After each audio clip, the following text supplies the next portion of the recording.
"We're expecting a son to carry on the Blackwood legacy," my husband announced at our family Thanksgiving dinner, his hand on his pregnant girlfriend's belly. What he didn't know was that by Christmas morning, his luxury hotel empire would legally belong to me, and had since the day we married. Let me tell you how I orchestrated the perfect takedown of a man who never bothered to read his own prenuptial agreement. Before we jump back in, tell us where you're tuning in from, and if this story touches you, make sure you're subscribed. Because tomorrow, I've saved something extra special for you. The private dining room at the Goldcrest, my husband's flagship hotel, felt particularly stifling that evening, despite its soaring 20-foot ceilings and panoramic views of the city skyline. I'd spent weeks planning this Thanksgiving dinner, selecting the vintage crystal champagne that James favored, arranging for Chef Michelle to prepare a heritage turkey with all the traditional fixings, and ensuring every detail from the hand-calligraphed place cards to the centerpiece of autumn botanicals was immaculate. 20 years of marriage deserved nothing less, even if I suspected it might be our last holiday together. The Goldcrest Penthouse restaurant had always been our family's private sanctuary. Its warm amber lighting cast a honeyed glow across the antique mahogany table that had once belonged to James's grandfather, the founder of Blackwood Hospitality Group. The floor-to-ceiling windows showcased the glittering cityscape below, a view that James often claimed was worth more per square foot than any other real estate in the metropolitan area. Tonight, those same windows reflected our small gathering, our twin daughters home from their first semester at Princeton, James's widowed mother Eleanor, his younger brother Thomas with his wife Vivian, and me, the woman who had spent 2 decades building and protecting the Blackwood legacy while my husband enjoyed the fruits of our labors. I adjusted the arrangement of Venetian crystal glasses, an anniversary gift from James back when he still remembered such occasions, and wondered if anyone else noticed how the faceted crystal caught the light and scattered rainbows across the imported linen tablecloth. These small details had always mattered to me, the little touches of elegance and precision that had become my signature in both personal and professional realms. James used to tease me about my obsessive attention to minutiae before he came to rely on it, before it became the foundation upon which he built his reputation for luxury and excellence. The scent of roasting turkey and spiced cranberries wafted through the room as servers discreetly arranged silver serving dishes along the sideboard.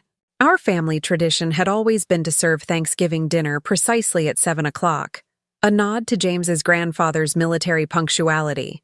It was now 7:15, and James had yet to arrive. The girls were growing restless, checking their phones and exchanging glances that spoke volumes about their father's increasing unreliability. Eleanor, ever the proper matriarch, maintained her composure, though the tightness around her eyes betrayed her disappointment. Thomas and Vivian made stilted conversation about their recent trip to the Blackwood property in Aspen, carefully avoiding any mention of James's absence. "Perhaps we should begin without him," Eleanor finally suggested, her voice carrying that practiced blend of politeness and authority that had guided the Blackwood family through countless social crises. "Just 5 more minutes," I replied, maintaining my poised smile. He texted that he was running late, something about a meeting with potential investors. What I didn't share was the rest of his message, bringing someone special, important announcement. After 20 years of marriage, I'd developed a finely tuned sense for James's surprises, and this one had set off alarm bells the moment I'd read his text. The timing was too perfect, too aligned with what my private investigator had uncovered 3 months ago. James had always had a flair for dramatic timing, but tonight's performance promised to be particularly memorable, though not in the way he anticipated. Through the frosted glass doors of the private dining room, I could see the silhouettes approaching, one tall and confident, unmistakably James, and beside him, a distinctly feminine figure whose profile revealed what I had suspected but had not yet confirmed. I took a deep breath and smoothed the front of my Chanel dress, a deep burgundy that I knew complemented my complexion and, more importantly, projected the image of confident control. 20 years in the hospitality industry had taught me the value of appropriate attire. It was armor, a visual statement of intent and position. "They're here," I announced quietly, just as the doors swung open to reveal my husband of 2 decades, his hand possessively placed on the small of his companion's back. Olivia Chen, the 29-year-old director of marketing for Blackwood's Asian expansion, wore a cream-colored dress that did nothing to disguise the gentle swell of her pregnant belly. The room fell silent as every head turned toward the doorway, the collective intake of breath almost audible in the sudden stillness. James's smile never wavered as he guided Olivia into the room, either oblivious to or dismissive of the shock rippling through his family. At 53, he still cut an impressive figure, tall and distinguished with silver-streaked dark hair and the confident bearing of a man accustomed to commanding attention. The bespoke Tom Ford suit he wore had been my selection earlier this year, a fact that struck me as oddly poignant in the moment.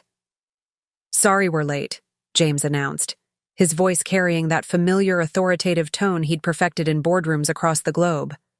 "Traffic was a nightmare. But we're here now, and I have someone very special I'd like you all to meet." Eleanor's knuckles whitened around her linen napkin. The twins, Audrey and Amelia, exchanged identical looks of dawning comprehension. Thomas studied his water glass with sudden, intense interest, while Vivian's eyes darted between James and me, measuring, calculating, preparing for the social fallout. "Everyone," James continued, either missing or ignoring the tension that had transformed the room. "This is Olivia Chen, our brilliant marketing director for the Asian market. She's recently become much more than a colleague to me, and we have some wonderful news to share tonight." Olivia offered a tentative smile, her hand unconsciously moving to rest on her stomach, a gesture so primally feminine, so fundamentally declarative, that no verbal announcement was necessary. The statement had been made in that simple touch, the evidence of my husband's betrayal displayed for all to see. "As you can probably tell," James said with a smile that didn't quite reach his eyes, "Olivia and I are expecting a son in March, the first male heir to the Blackwood name in this generation." The subtle dig at Thomas's 3 daughters wasn't lost on anyone at the table. The succession of the Blackwood Empire had always been a point of tension between the brothers, with James frequently lamenting the lack of a male heir to continue the family name and business. Now he stood before us, proudly announcing that he had solved this problem through infidelity and dishonor. I rose from my seat with practiced grace, years of hosting diplomatic business functions finally serving their ultimate purpose. The weight of the moment might have crushed a woman less prepared, but I had been anticipating this confrontation for 97 days, ever since receiving the first surveillance photos from my investigator showing James and Olivia entering a private doctor's office specializing in obstetrics. "Olivia," I said, extending my hand, "how lovely to finally meet you properly. Please, come sit beside me. You must be exhausted in your condition." The look of confusion that flashed across James's face was just the first note in the symphony of revelations I had orchestrated for this evening. He had clearly expected tears, accusations, perhaps a scene, the kind of emotional outburst that he could later characterize as hysteria, that he could use to justify his actions to family, friends, and business associates. What he had never understood about me, despite 2 decades of marriage, was that I had learned long ago to transform emotion into strategy. As I guided Olivia to the seat beside mine, the seat traditionally reserved for honored guests, I caught Eleanor's eye. The slight nod she offered might have been imperceptible to others, but to me, it was confirmation. The Blackwood matriarch, despite her strict adherence to traditional values, had always prized loyalty above all else. In that small gesture, she had declared her position in the battle that was about to unfold. "James," I said calmly, "why don't you sit across from us? I believe we have much to discuss over dinner." I signaled to the hovering staff, "Please serve the first course, and bring Mr. Blackwood his champagne. The Cristal 2008. I believe that's still your preference? As James took his seat, momentarily displaced by my unexpected composure, I reached for my handbag, an elegant Hermes piece that had been a gift from his mother on our 15th anniversary. Preparing and narrating this story took us a lot of time, so if you are enjoying it, subscribe to our channel. It means a lot to us. Now back to the story. From its interior, I withdrew a slim leather portfolio embossed with the Blackwood Hospitality Group logo. Before we begin, I said, my voice carrying clearly in the tension-filled room, perhaps we should discuss the future you envision for the Blackwood Empire, James. After all, with a new heir on the way, I imagine you have grand plans for the legacy you intend to leave. Not What James didn't realize as he reached for his champagne with a smirk beginning to form on his lips was that I had spent the last 3 months preparing for this moment. Every late night he thought I was reviewing hotel renovation plans or organizing charity events, I had actually been meeting with the company's original attorneys, men loyal to his father who had drafted the complex ownership agreements 3 decades ago, documents that James had signed but never fully understood. The stage was set, the players were in position, and as our family's traditional Thanksgiving dinner began, none of them, not even James, could anticipate how completely the Blackwood Empire was about to be transformed by dessert. Before we dive deeper into what happened next at that fateful Thanksgiving dinner, I want to take a moment to connect with you personally. If you're watching this video right now, chances are you've either experienced betrayal yourself or know someone who has. The feeling of having the rug pulled out from under you by someone you trusted implicitly. It creates a wound that cuts deeper than almost any other. I'm sharing my story today, not just for catharsis or views, but because I believe there's power in knowing you're not alone. The isolation that follows discovery of betrayal can be almost as devastating as the betrayal itself. So, tell me in the comments where you're watching from, and if any part of this story resonates with your own experience. Your story matters too. While you're at it, hit that subscribe button because tomorrow I'm releasing a special follow-up video about the legal framework that protected me and how you can safeguard your own interests in any relationship, business or personal. The information I wish I'd had 20 years ago might just save you decades of regret. Now, let's return to that tense Thanksgiving dinner table, where the turkey wasn't the only thing about to be carved up. The first course, a butternut, squash bisque with truffle oil and crispy sage, arrived with impeccable timing, momentarily shifting attention from the dramatic situation unfolding around us. The twins, Audrey and Amelia, both perfect reflections of me at 19 with their honey blonde hair and analytical eyes, maintained remarkably composed expressions. I'd raised them to be resilient, observant, and strategic, qualities that served them well in this moment of family crisis. James cleared his throat, clearly thrown off balance by my calm demeanor. He'd expected a scene, tears perhaps, or at minimum, cold anger. My cordial welcome to his pregnant mistress had disrupted his script before he'd even begun his performance. "Victoria," he started, using my full name as he always did when attempting to establish authority.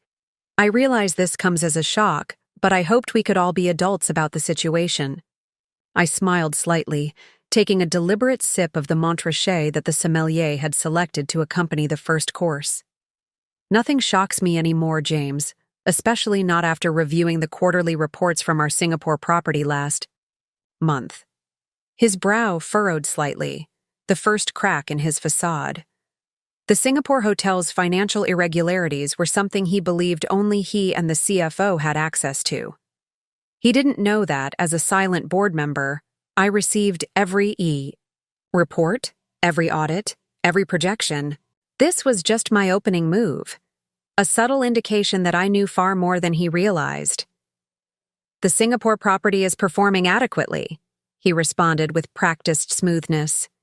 "Some initial setbacks with the launch, but Olivia's marketing strategy has positioned us well for Q1 next year." Olivia straightened at the mention of her professional contribution. clearly eager to steer the conversation towards safer territory. "We've secured partnerships with 3 of the top luxury tour operators in China," she offered, her voice carrying the slight musical quality of someone who grew up bilingual. "The occupancy projections for Lunar New Year are extremely promising." "How fascinating," I replied, turning my attention fully to her. "You must be very proud of your work there. The Blackwood Group has always valued innovative thinking. It's the foundation of our success." "Our success," James emphasized, reaching for his champagne. 20 years of building on my father's legacy. When my son takes over someday, he'll have quite the empire to inherit." Eleanor's spoon clinked sharply against her soup bowl. The closest thing to an outburst the dignified matriarch would permit herself in company. Her eyes met mine briefly, and I recognized the subtle signal we'd established decades ago when I first joined the family. She was ready to follow my lead, wherever this evening might go. "Speaking of legacies," Thomas interjected, his voice carrying that slightly hesitant quality it had held since childhood when standing up to his domineering older brother. "Perhaps this isn't the most appropriate setting for such announcements. James, the girls are adults now," James dismissed, barely glancing at his daughters. "And they should understand how the real world works. Business and pleasure sometimes overlap, and arrangements must evolve accordingly." Arrangements. How telling that he would reduce 20 years of marriage to an arrangement that had simply run its course. I watched Audrey's fingers tighten around her water glass, her Princeton education in business ethics clearly at odds with her father's cavalier attitude. Amelia's expression remained carefully neutral, though I recognized the slight tilt of her head that indicated she was already calculating, analyzing, preparing, so much like me at her age. "And what sort of arrangement do you envision going forward, James?" I asked, my voice carrying just enough warmth to confuse him. This wasn't the confrontation he'd prepared for. He leaned back, relaxing marginally as he assumed we were moving into negotiation territory, his comfort zone. "I've had Matthews draw up some papers. Very generous terms, considering the circumstances. You'll keep the Hamptons house, of course, and a reasonable annual stipend. I imagine you'll want to step back from hotel operations, but perhaps we can find you something suitable with the charitable foundation." The sheer audacity of his presumption was almost admirable. In his mind, he'd already resolved everything, divested himself of an aging wife, secured a younger replacement who carried his male heir, and neatly relegated me to a powerless position while he maintained complete control of the empire we'd built together. "How thoughtful," I murmured, signaling to the staff to clear the first course, though I'm curious about Mr. Matthews's involvement, considering he's not actually the Blackwood Group's legal counsel of record. Another flicker of confusion crossed James's face. "Matthews has handled all my legal affairs for the past 5 years. "Your personal legal affairs, perhaps," I corrected gently, "but not the corporate structure. Rothman and Associates still maintain that responsibility, as stipulated in your father's original incorporation documents." The twins exchanged a quick glance, recognizing the name of their grandfather's law firm, a detail they wouldn't have expected me to know, much less mention at the Thanksgiving table. Thomas shifted uncomfortably, aware that the conversation had moved into territory he'd always deliberately avoided. The operation of the family business had been James's domain since their father's death, with Thomas content to enjoy the benefits without shouldering the responsibilities. "Rothman is semi-retired," James dismissed, though I caught the slight narrowing of his eyes. "Matthews has been handling day-to-day operations for years." "For some operations," I agreed pleasantly as the main course arrived. Heritage turkey, carved tableside, accompanied by chestnut stuffing, bourbon-glazed sweet potatoes, and haricots verts with caramelized shallots. Though not, interestingly, for the trust administration or the holding company structure. James set down his champagne flute a bit too forcefully, causing the crystal to sing a high, tense note. I wasn't aware you had such interest in corporate structure, Victoria. You've always been more focused on the design aspects of our properties. A woman contains multitudes, James, I replied, nodding appreciation to the server who placed a perfect portion of turkey on my plate. And 20 years is a long time to observe and learn. Olivia glanced between us, clearly sensing the undercurrents but unable to decipher their meaning. Her hand moved protectively to her stomach in an unconscious gesture that might have wounded me under different circumstances. Now I felt only a distant pity for her.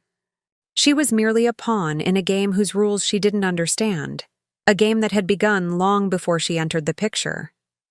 If we could return to more pleasant conversation, Eleanor suggested, her voice carrying the authority that had guided the Blackwood family through decades of both public triumph and private turmoil.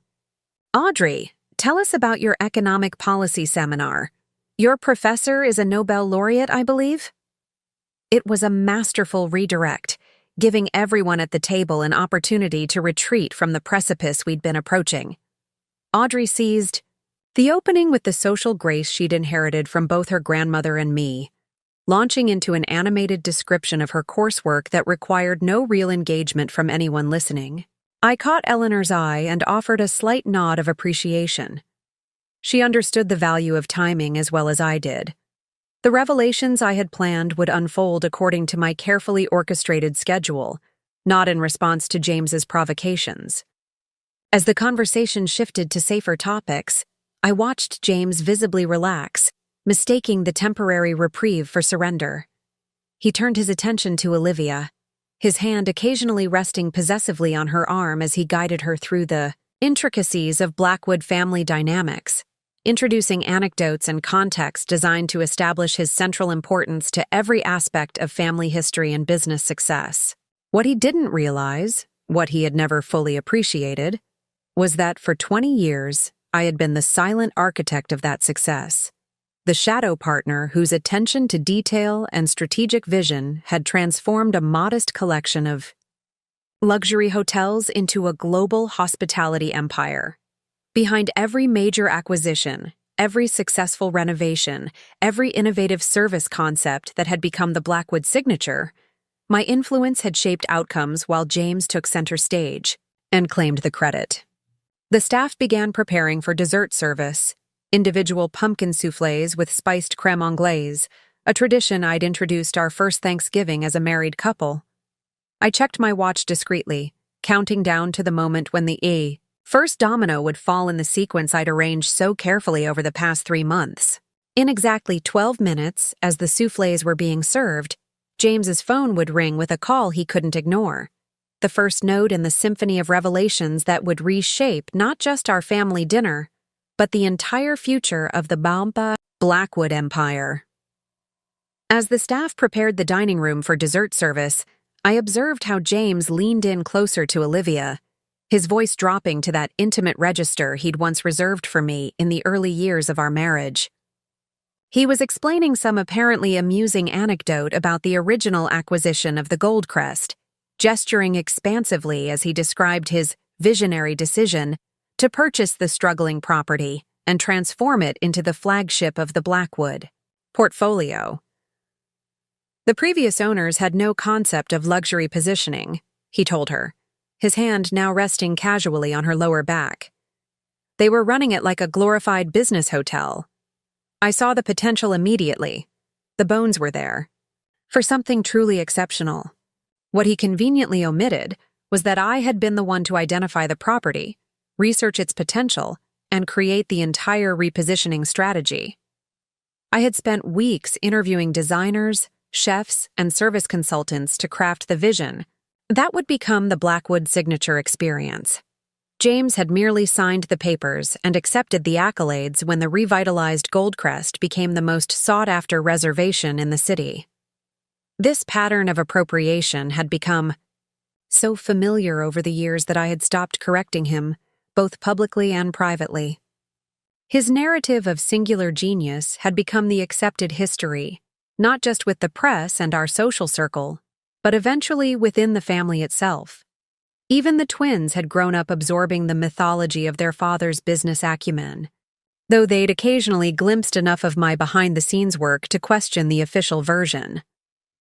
The Singapore property was actually following Victoria's design concept, wasn't it, Dad?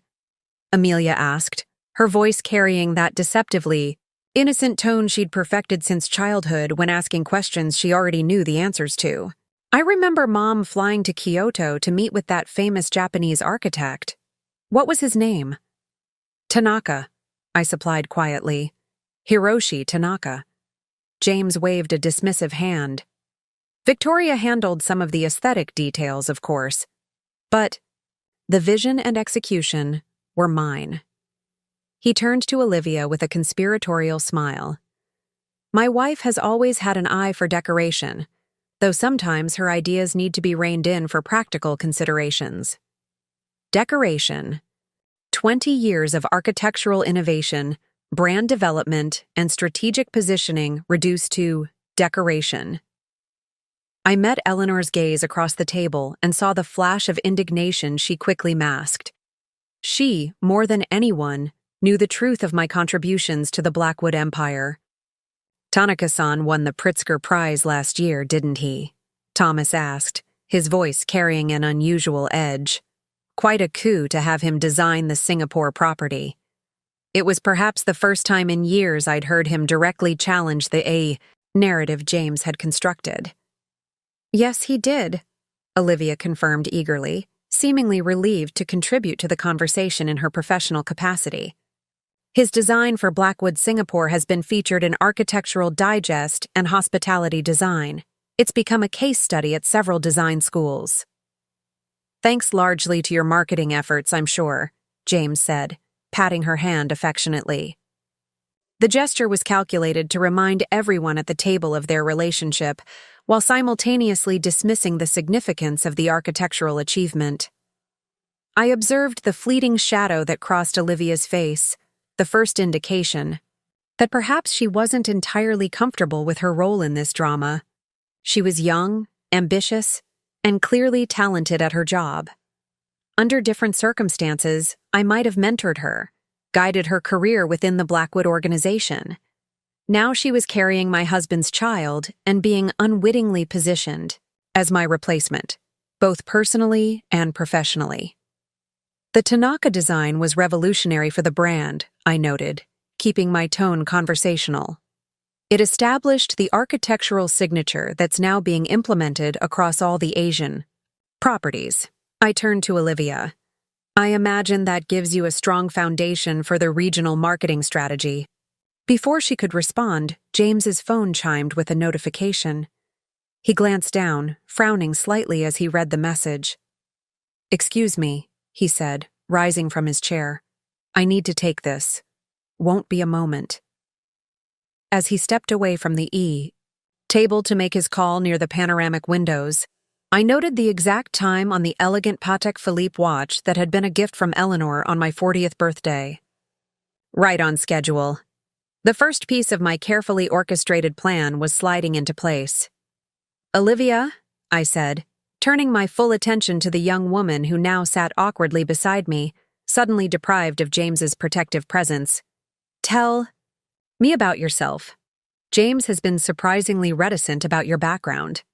Her discomfort was palpable as she glanced toward James, who was now engaged in what appeared to be an increasingly tense phone conversation. "There's not much to tell, really," she offered. "I grew up in San Francisco, studied marketing at Stanford, and joined Blackwood 3 years ago to help launch the Asian expansion." "Stanford is an excellent school," I remarked. "I'm an alumna myself, MBA, class of 2003. Her eyes widened slightly. "I didn't realize James never mentioned you were business educated." "There are many things James has chosen not to mention over the years," I replied with a smile that didn't quite reach my eyes. "Tell me, when did you first become involved with the Singapore property development?" "About 18 months ago," she answered, her professional confidence returning as we moved into familiar territory. "I was initially brought in to develop the pre-opening marketing strategy, but my role expanded as the project progressed." 18 months. The timeline aligned perfectly with what my investigator had uncovered. Their affair had begun shortly after Olivia was assigned to work directly with James on the Singapore launch. A textbook case of workplace power dynamics exploited by a man who should have known better. "And your relationship with James?" I asked, my voice dropping just enough to make the question feel intimate rather than accusatory. Olivia glanced again toward James, who remained engrossed in his increasingly animated phone conversation. "It evolved naturally through our work together," she offered cautiously. "I never intended, that is, I didn't know he was planning to bring you to Thanksgiving dinner and announce your pregnancy to his family," I supplied when she faltered. "Yes, that would be rather consistent with James's approach to significant life changes. He's always preferred dramatic gestures over thoughtful conversations." Across the table, Audrey made a sound that might have been a stifled laugh. My daughter had witnessed enough of her father's grand pronouncements over the years to recognize the pattern. "I want you to know," Olivia said, lowering her voice further, "I never meant to cause pain. When things started between us, James told me the marriage was already over in all but name. He said you had an understanding. The familiar lie of unfaithful husbands throughout history. I wondered briefly how many other women had heard the same explanation over the years. James's infidelities hadn't been frequent, but neither was this the first time." "An understanding," I repeated softly. "How convenient that must have been." "For him." Olivia flushed, her hand moving again to her stomach in that protective gesture that spoke volumes. "I wouldn't have become involved if I'd known." "That he was lying?" I suggested gently. "Or that he would put you in this impossible position?" I gestured around the table. Pregnant and facing his family across the Thanksgiving table before any divorce was even discussed? Her eyes glistened with unshed tears, and I felt an unexpected surge of compassion. Olivia was not the villain in this story, merely another woman who had fallen for James's practiced charm and calculated attention. The real betrayal lay not in his infidelity, but in the decades of dismissal, appropriation, and disrespect that had preceded it. "I'm sorry," she whispered, and the genuine regret in her voice only strengthened my resolve to proceed with my plan. This young woman and her unborn child were, in many ways, just as much James's victims as I had been, drawn into his orbit with promises and flattery, only to be used as props in his carefully constructed narrative of success. At the window, James's voice rose enough for us to catch fragments of his conversation. "Impossible. Must be a mistake. Check again." His normally confident posture had stiffened, tension visible in the set of his shoulders. Eleanor cleared her throat delicately. "Perhaps this would be a good time to serve dessert," she suggested, her years as the Blackwood matriarch having taught her the value of maintaining normal routines in the midst of family crises. The staff responded immediately, bringing in the individual pumpkin soufflés with their accompanying sauce. The presentation was exquisite, each golden dome rising perfectly above its ramekin, dusted with powdered sugar, and garnished with a caramelized sage leaf. "These look wonderful," Thomas commented, seizing the opportunity to move conversation to safer ground. "Victoria, your attention to detail with the menu is always impeccable." "Thank you, Thomas," I replied, accepting the compliment with a nod. I believe traditions are worth maintaining, even in challenging circumstances. As we began the dessert course, James returned to the table, his expression now visibly troubled. He slid his phone into his pocket and resumed his seat without comment, though his earlier bravado had dimmed considerably. "Is everything all right?" Olivia asked, her concern evident. "Fine," he replied tersely. "Just a small issue with the Dubai property that needs attention." I took a deliberate bite of my soufflé, savoring both the delicate spiced sweetness and the knowledge that the small issue was actually the first tremor in what would soon become a seismic shift in James's carefully constructed world. The call had come from the Dubai financial authorities, questioning certain discrepancies in the property's ownership documentation. Discrepancies I had strategically highlighted through an anonymous tip 3 days ago.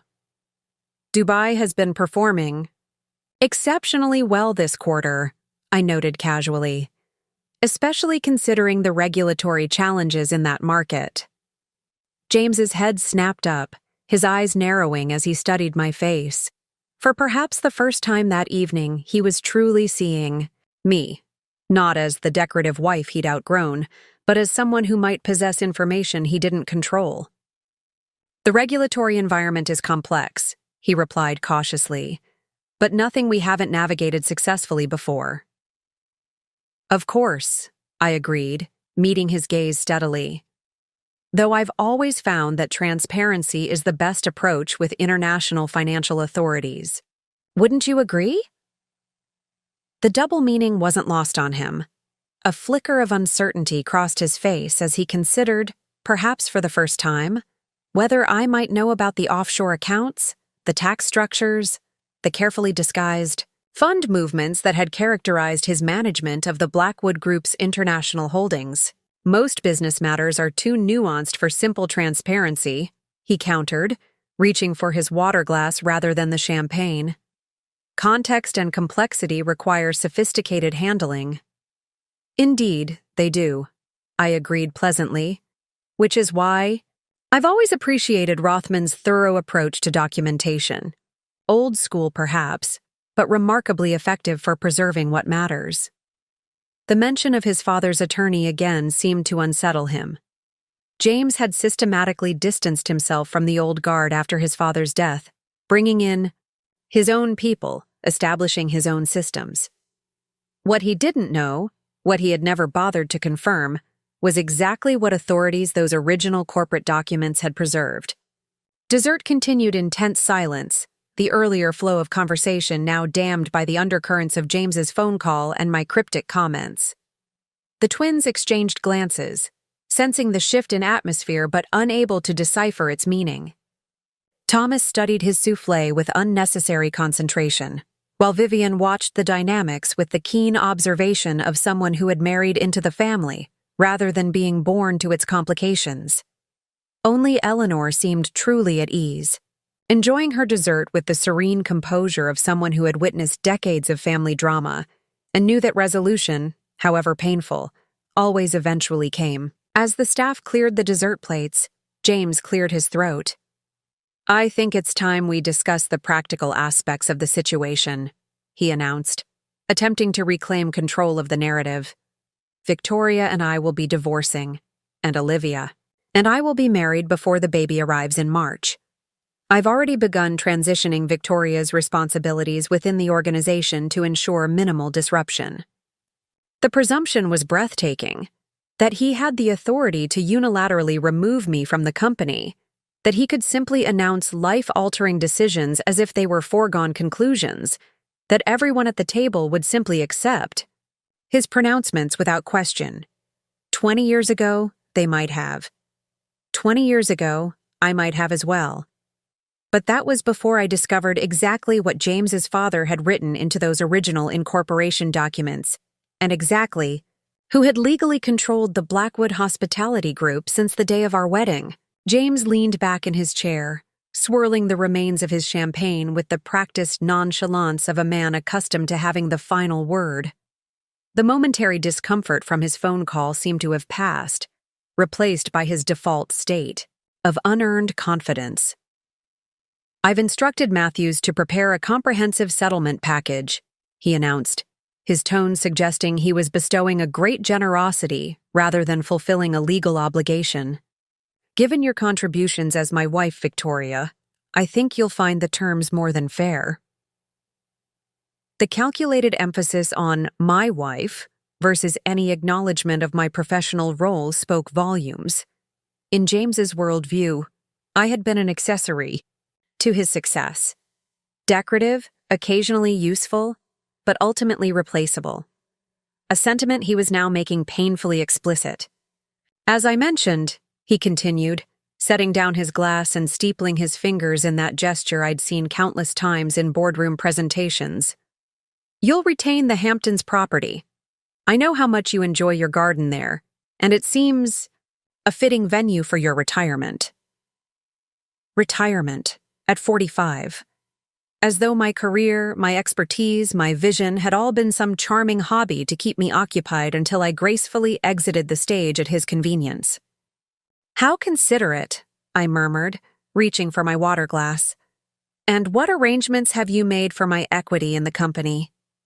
Something flickered across his face. Annoyance, perhaps, at my failure to simply express gratitude for his magnanimity. You'll receive a generous annual stipend drawn from the family trust, he replied smoothly. Structured as consultancy fees for tax purposes, naturally. Naturally, I echoed, maintaining my composed exterior while noting how thoroughly he had convinced himself that the empire we'd built together was his alone to allocate. And the board has approved this restructuring? James waved a dismissive hand. The board serves at my discretion, Victoria. They'll ratify whatever decisions I deem appropriate for the company's future. Across the table, Thomas winced slightly at his brother's naked display of autocratic thinking. Even he, who had deliberately remained disengaged from the family business operations, recognized the arrogance in James's proclamation. Dad, Audrey interjected, her voice carrying the precision of someone choosing her words with extreme care. I thought grandfather's incorporation documents included specific provisions about board independence? I suppressed a smile at my daughter's strategic intervention. Her business ethics professor at Princeton would have been proud of both her recall and her timing. James's expression hardened momentarily before he manufactured an indulgent smile. Your corporate governance textbooks provide excellent theoretical frameworks, sweetheart, but the practical reality of family businesses operates differently. The board understands their role is advisory, not directorial. Fascinating interpretation, I commented lightly. I wonder what Judge Carlton would make of that perspective. The mention of the famously stern corporate law judge, who had ruled against several high-profile CEOs in recent governance disputes, caused James's smile to falter slightly. Legal technicalities aside, he continued, redirecting the conversation, I've ensured everyone will be well provided for through this transition, including you, Victoria. How reassuring, I replied. Though I'm curious about your plans for the European expansion. Will you be proceeding with the Paris acquisition? The question was deliberately crafted to sound innocent while probing a sensitive issue. The historic Parisian hotel I'd been negotiating to acquire for the past year represented my most ambitious project yet, and one James had consistently opposed as too expensive and too complex. The Paris property is being reassessed, he answered, carefully. The current market conditions suggest we may need to postpone major capital investments. What market conditions? Olivia asked, professional interest momentarily overriding her discomfort. The European luxury sector is projected to grow by 8% next year.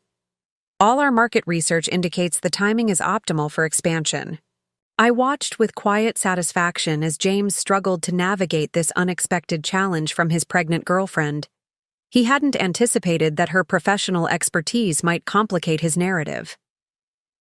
There are broader strategic considerations beyond market projections, he responded, his tone carrying that patronizing quality he adopted when his judgment was questioned. The board and I are evaluating our global footprint with a focus on maximizing returns across the entire portfolio. The board, I repeated thoughtfully. Including Rothman as counsel or just Matthews? James's jaw tightened almost imperceptibly. Corporate structure discussions aren't appropriate for the Thanksgiving table, Victoria. Perhaps we should return to more festive topics.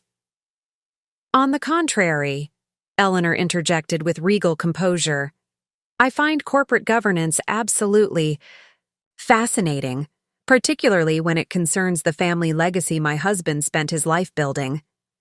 The subtle rebuke in her words was unmistakable. Eleanor had never directly challenged James's management of the Blackwood Group since her husband's death, maintaining the traditional separation between family and business that had characterized the previous generation. Her intervention now signaled a significant shift, one that clearly took James by surprise.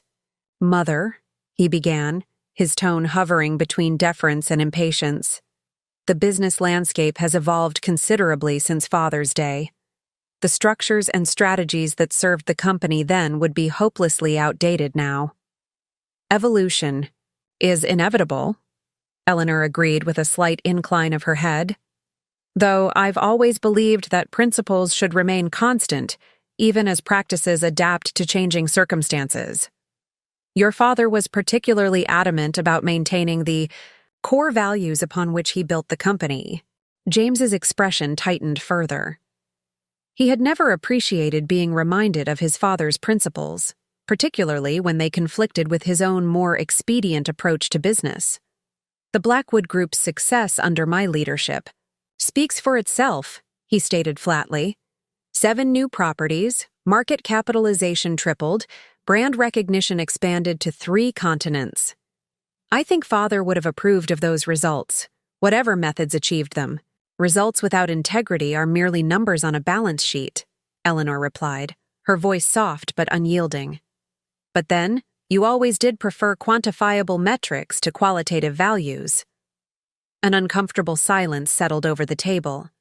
In all the years of family gatherings, I had never witnessed Eleanor so directly challenge her eldest son's perspective.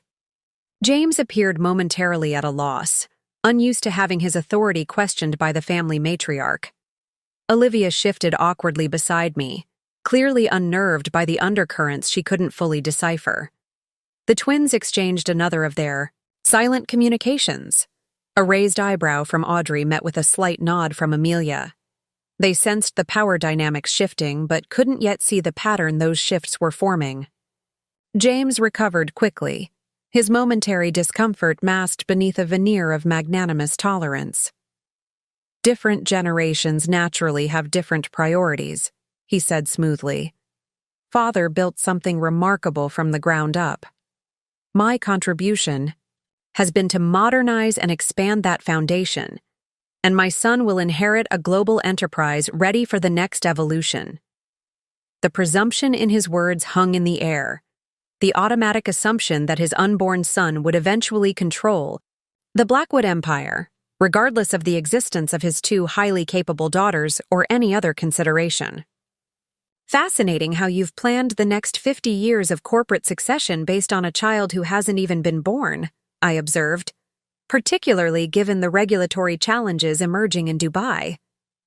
His eyes narrowed at my second reference to the Dubai situation. "A minor administrative issue that will be resolved by morning," he dismissed, though the slight tension in his shoulders betrayed his concern. "Of course," I agreed pleasantly, though in my experience, regulatory authorities rarely make inquiries without substantial cause, particularly regarding ownership structures. For the first time that evening, genuine alarm flashed across James's face before he could suppress it. "Your experience with international regulatory bodies is somewhat limited, Victoria," he countered, his tone deliberately condescending. "These matters require specialized expertise." "How fortunate, then, that I've had the benefit of excellent advisors," I replied, maintaining eye contact as I reached for my handbag. "Including Gerald Rothman, who sends his regards, by the way. We had quite an illuminating meeting last month." James stilled completely, his champagne glass halfway to his lips. "You met with Rothman? Why?" The question emerged sharper than he'd intended, the first real crack in his composed facade. Gerald Rothman had been his father's closest confidant and legal architect of the original Blackwood corporate structure, a structure James had spent years trying to modernize, simplify, and ultimately control more directly. "Professional curiosity," I answered lightly. "It's remarkable how much institutional knowledge resides with the old guard. Gerald was particularly helpful in explaining the nuances of the Class B ownership shares and their voting rights.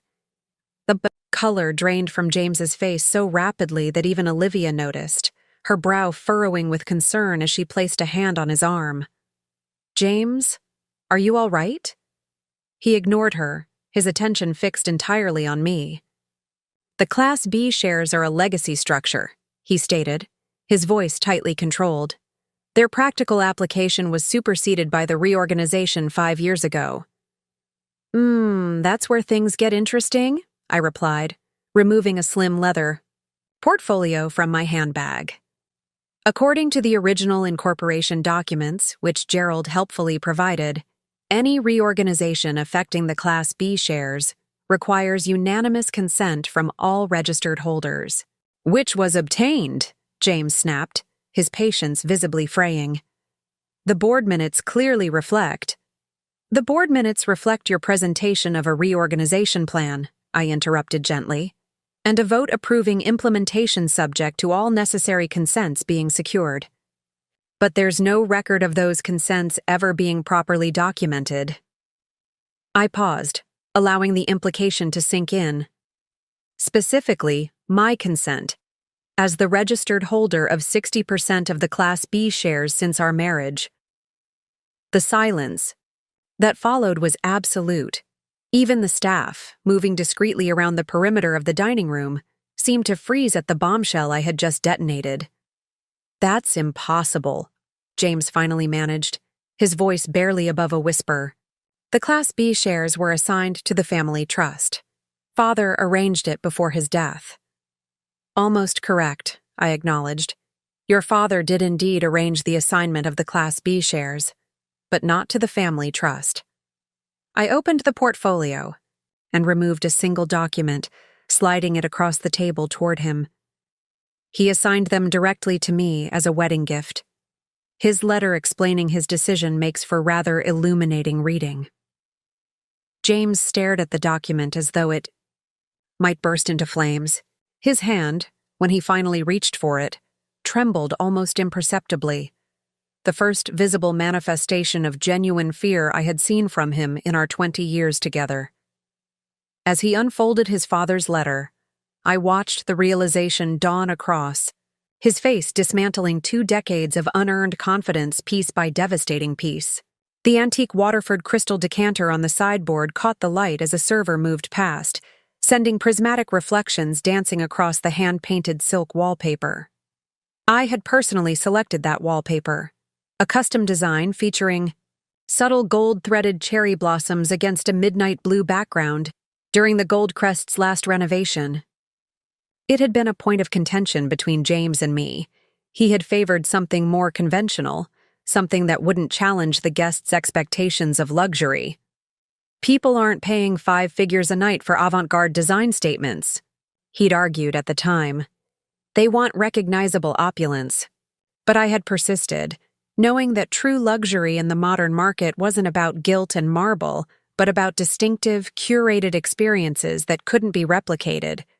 The cherry blossom wallpaper had since been featured in 3 major design magazines and become something of a signature for the Blackwood aesthetic, unique, elegant, and subtly subversive of traditional expectations.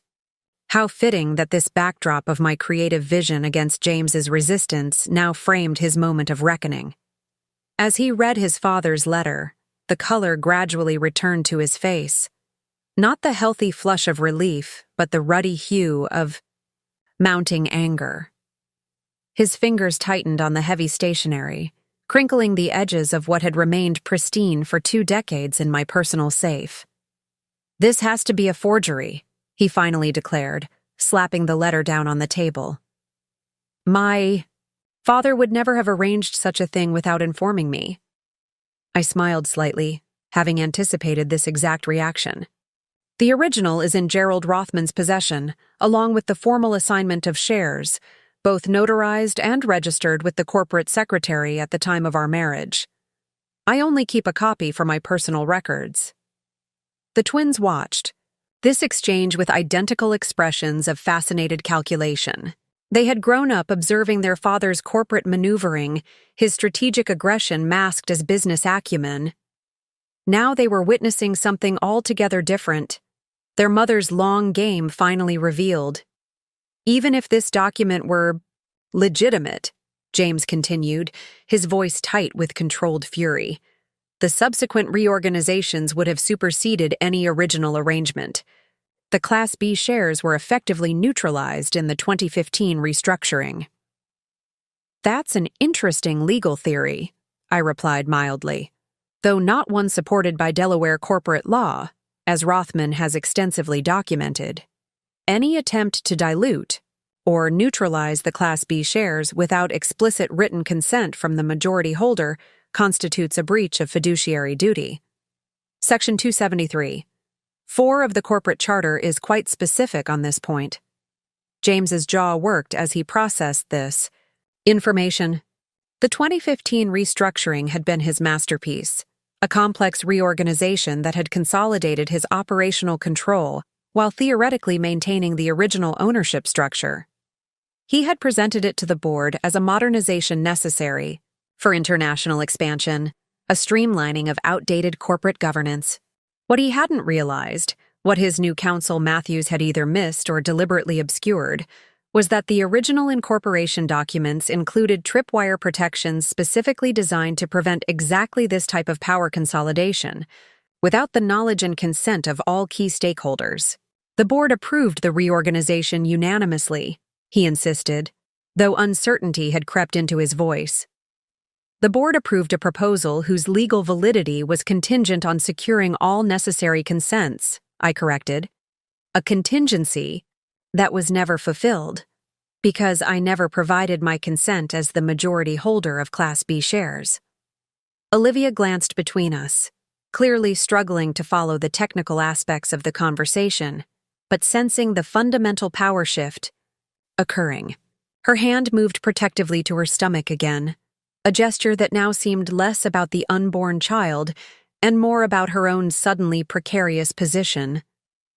Eleanor, meanwhile, was watching the scene unfold with an expression I had rarely witnessed. On her composed features, satisfaction. She reached for her wine glass, the substantial diamond on her right hand catching the light as she did so. That ring, her own mother-in-law's, symbolized the matriarchal power that had always operated beneath the surface of the Blackwood patriarchy. A power I had studied and learned from over 20 years as her daughter-in-law. This is corporate terrorism, James declared, abandoning any pretense of calm. You've been plotting this. This coup behind my back while pretending to support my vision for the company.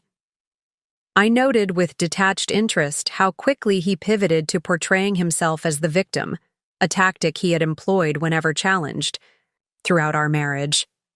The psychological architecture of his self-image required him to be both brilliant and betrayed, rather than simply wrong. On the contrary, I replied, maintaining my composure, I've been actively supporting, and often, creating the vision for Blackwood hospitality all these years.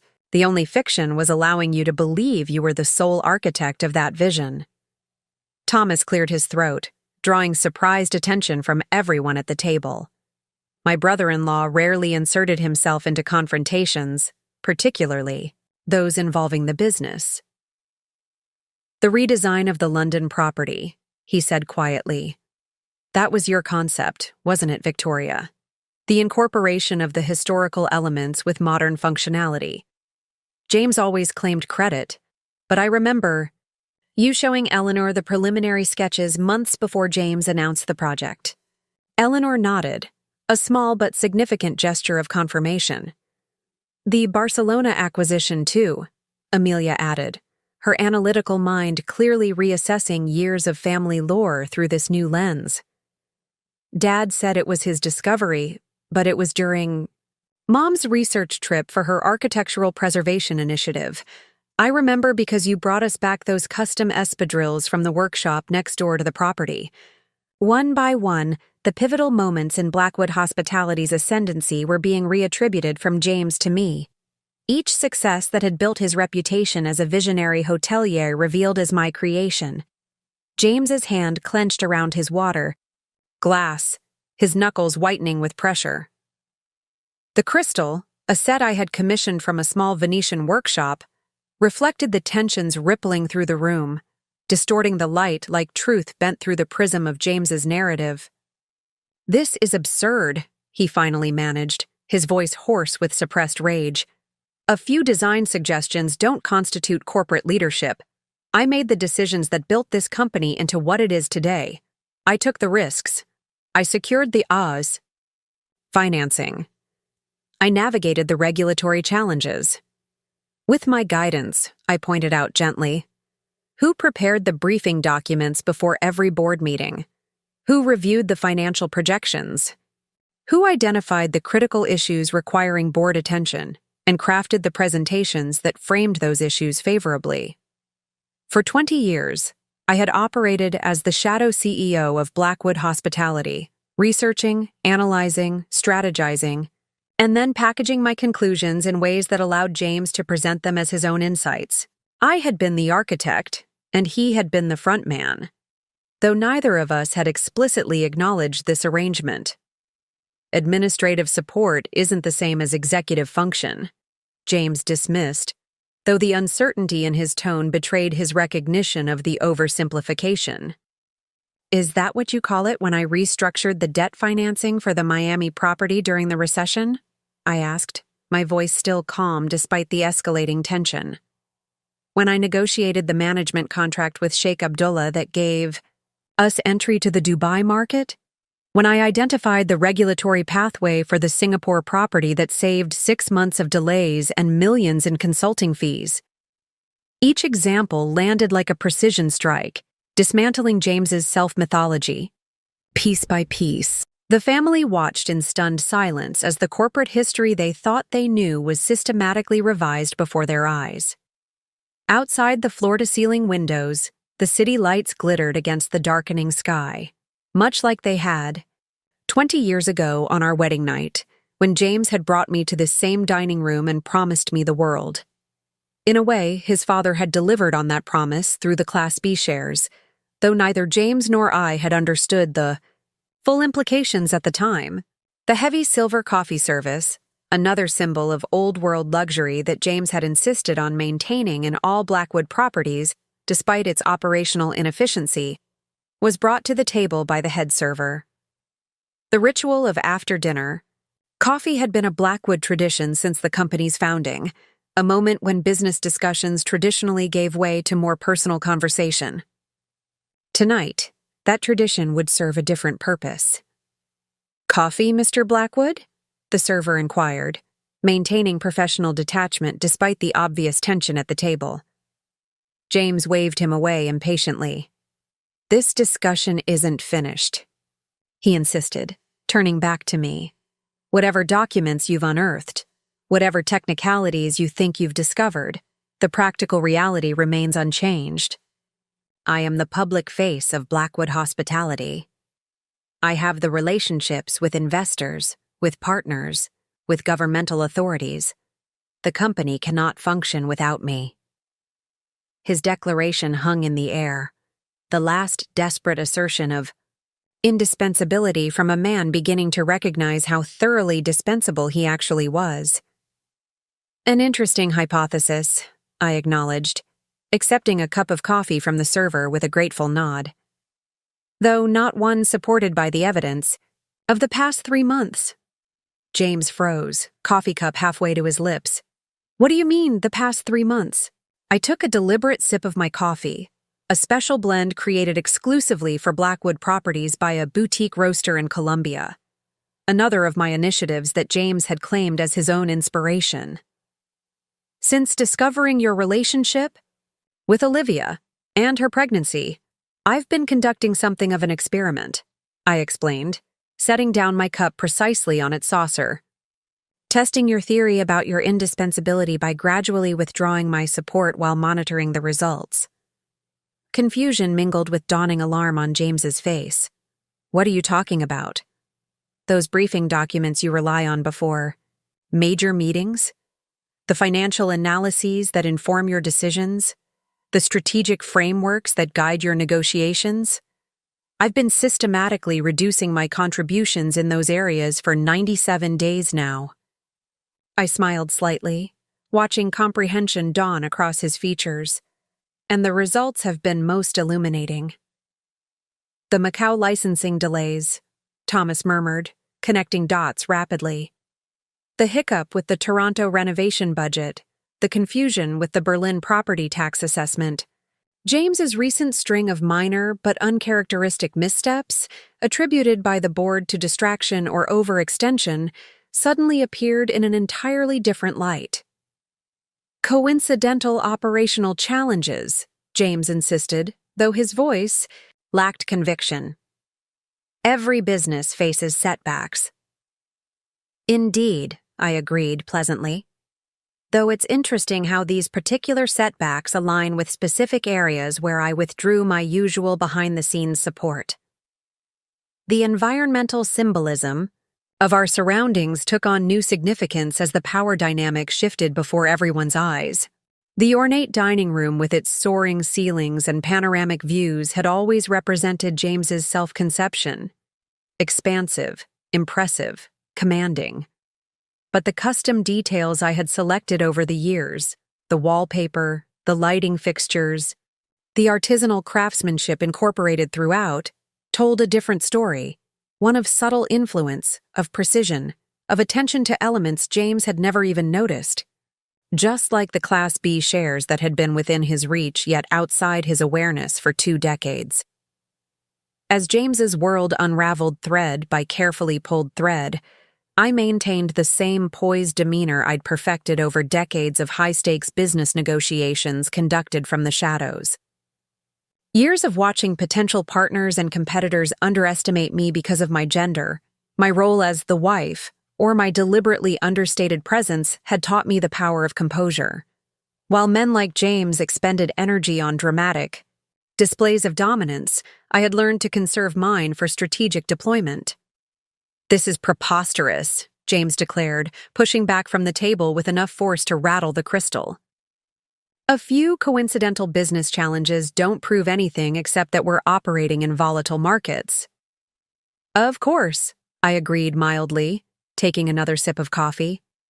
Though it's interesting that these coincidental challenges all occurred in areas where you previously relied on my analysis without acknowledgement.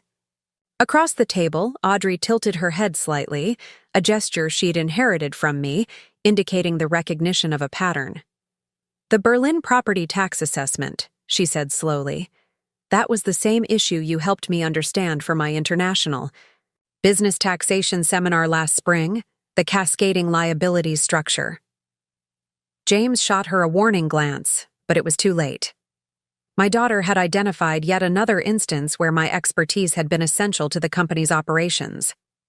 "Your mother occasionally consults on specific issues," James conceded reluctantly. "But the strategic direction and executive decisions have always been mine." "Have they?"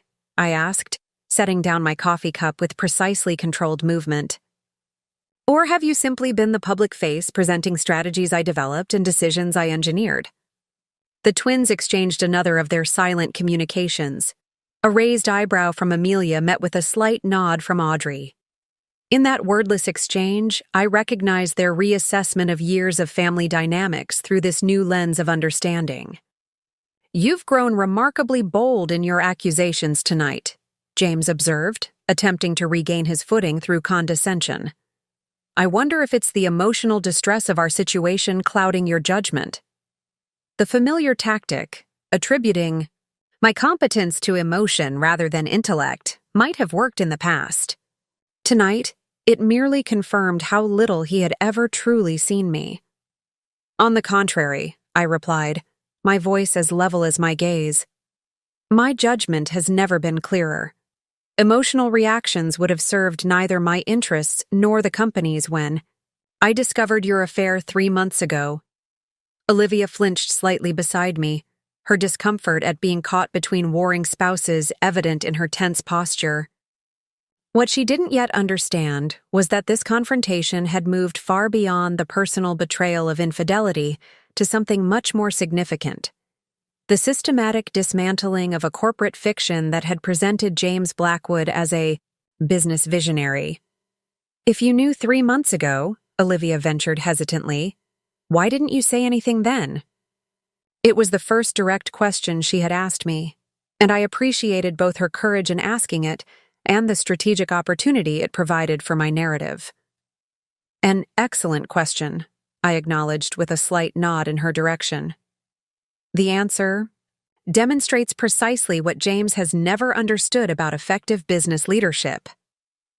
I turned my attention back to James, whose expression had hardened into defensive hostility. "When I received the surveillance photos of you entering Dr. Winter's obstetrics practice with Olivia, I had 2 options: react emotionally or respond strategically. The former might have provided momentary satisfaction, but the latter offered something far more valuable: time to secure my position. The calculated revelation that I had photographic evidence of their affair before either of them realized they were being monitored sent another ripple of tension through the room. James's jaw tightened further, while Olivia's hand moved protectively to her stomach again, a gesture I now recognized as her default response to stress. "You had us followed?" James demanded, outrage temporarily overriding his growing awareness of his precarious position. "I had the company's key executives monitored after identifying suspicious patterns in certain expenditures," I corrected smoothly.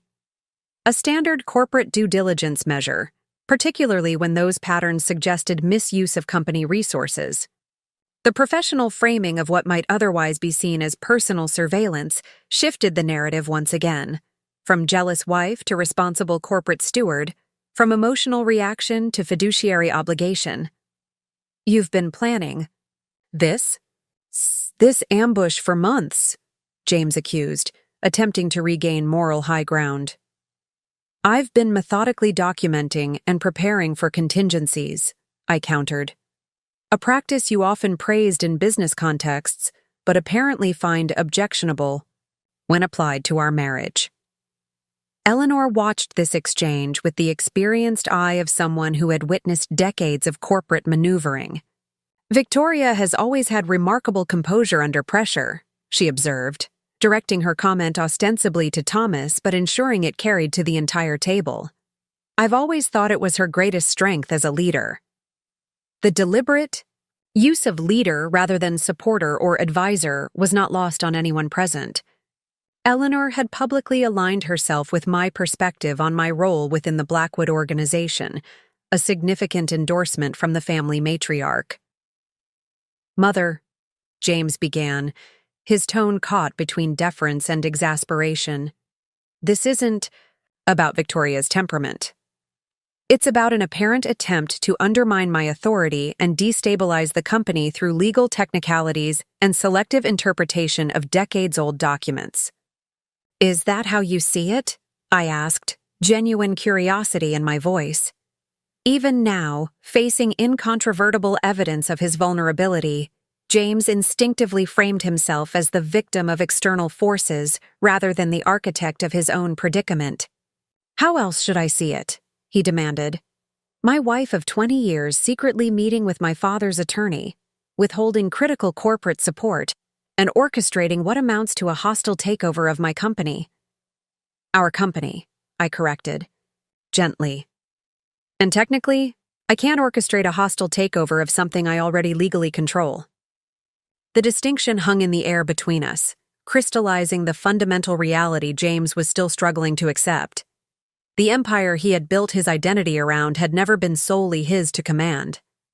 Throughout this exchange, I maintained the same composed exterior I had presented since the beginning of the evening: back straight, shoulders relaxed, hands steady, voice modulated.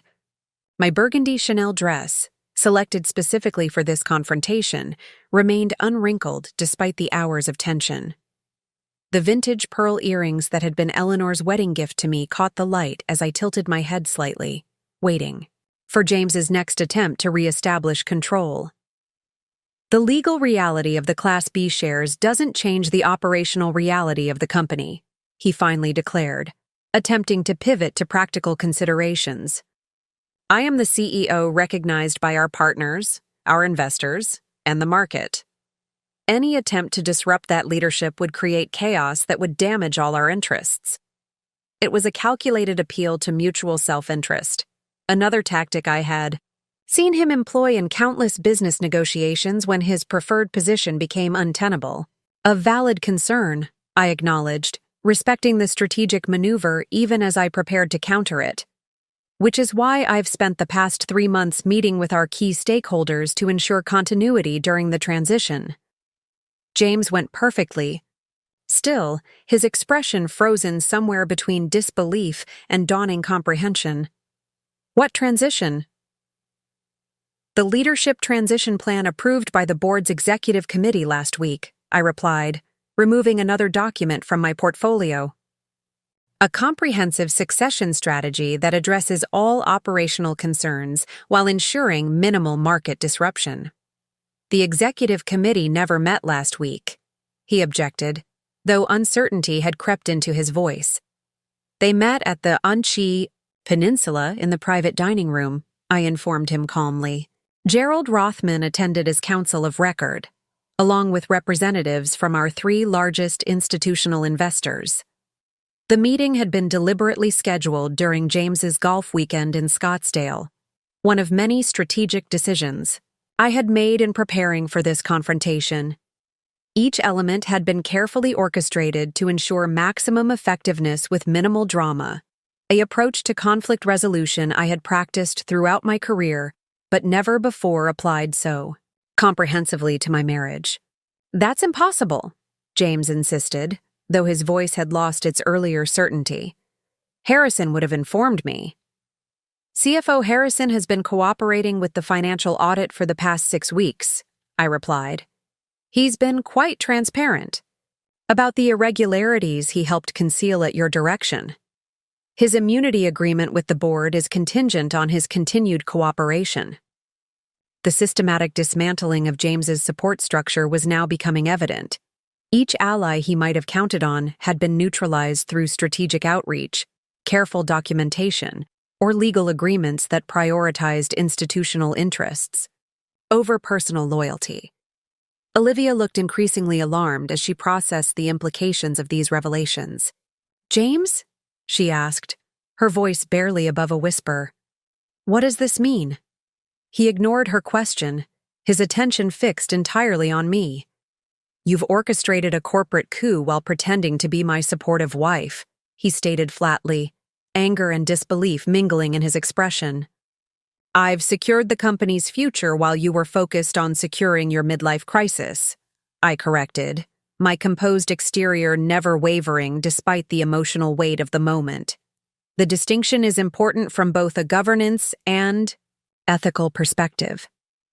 "This is insanity," he declared, looking around the table for support and finding none.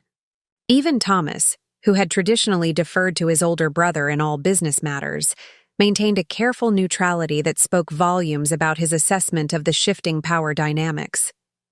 "On the contrary," Eleanor interjected, her voice, carrying the quiet authority that had guided the family through previous crises, "it appears to be extremely well-reasoned and meticulously executed, qualities the Blackwood organization has always valued in its leadership." The subtle emphasis on always served as a pointed reminder that James's father had built the company on principles of thoughtful planning and strategic patience, qualities his son had increasingly abandoned in favor of impulsive decisions and short-term gains. "The board won't stand for this," James insisted, though his tone suggested he was attempting to convince himself rather than the table. "They understand my vision for the company's future. They understand the company's performance metrics and legal realities," I countered, both of which now clearly favor the transition plan I've proposed. Throughout this exchange, I maintained perfect composure, no raised voice, no dramatic gestures, no visible anger despite the personal betrayal that had catalyzed these events. My breathing remained steady, my hands relaxed, my expression attentive but not combative. This controlled exterior was not merely a personal discipline but a strategic choice. I had observed throughout my career how emotional displays by women in business settings were invariably used to discredit their professional judgment, while similar displays from men were often characterized as passion or intensity. By maintaining absolute composure while systematically dismantling James's position, I was denying him the opportunity to dismiss my actions as emotional retaliation. "Dad's face is getting really red," Amelia observed with the clinical detachment of someone raised to analyze rather than react. "Perhaps we should pause this discussion." "An excellent suggestion," I agreed, signaling to the staff hovering discreetly along the perimeter of the dining room.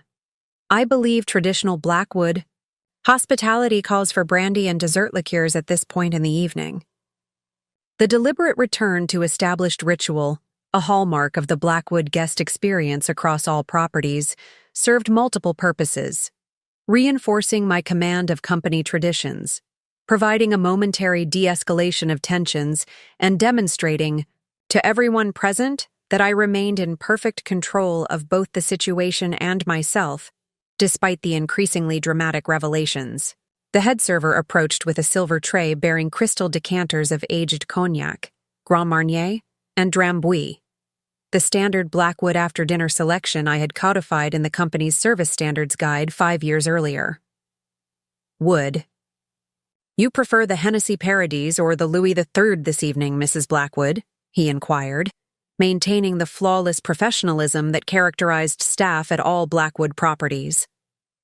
"The Louis XIII would be appropriate for the occasion," I replied with a slight smile. It was Mr. Blackwood Sr.'s preference for significant family moments. The reference to James's father and the implied endorsement of my actions from beyond the grave was another calculated element in the psychological architecture of the evening. James had spent his career simultaneously invoking and defying his father's legacy, a contradiction that had created vulnerabilities I now exploited with surgical precision.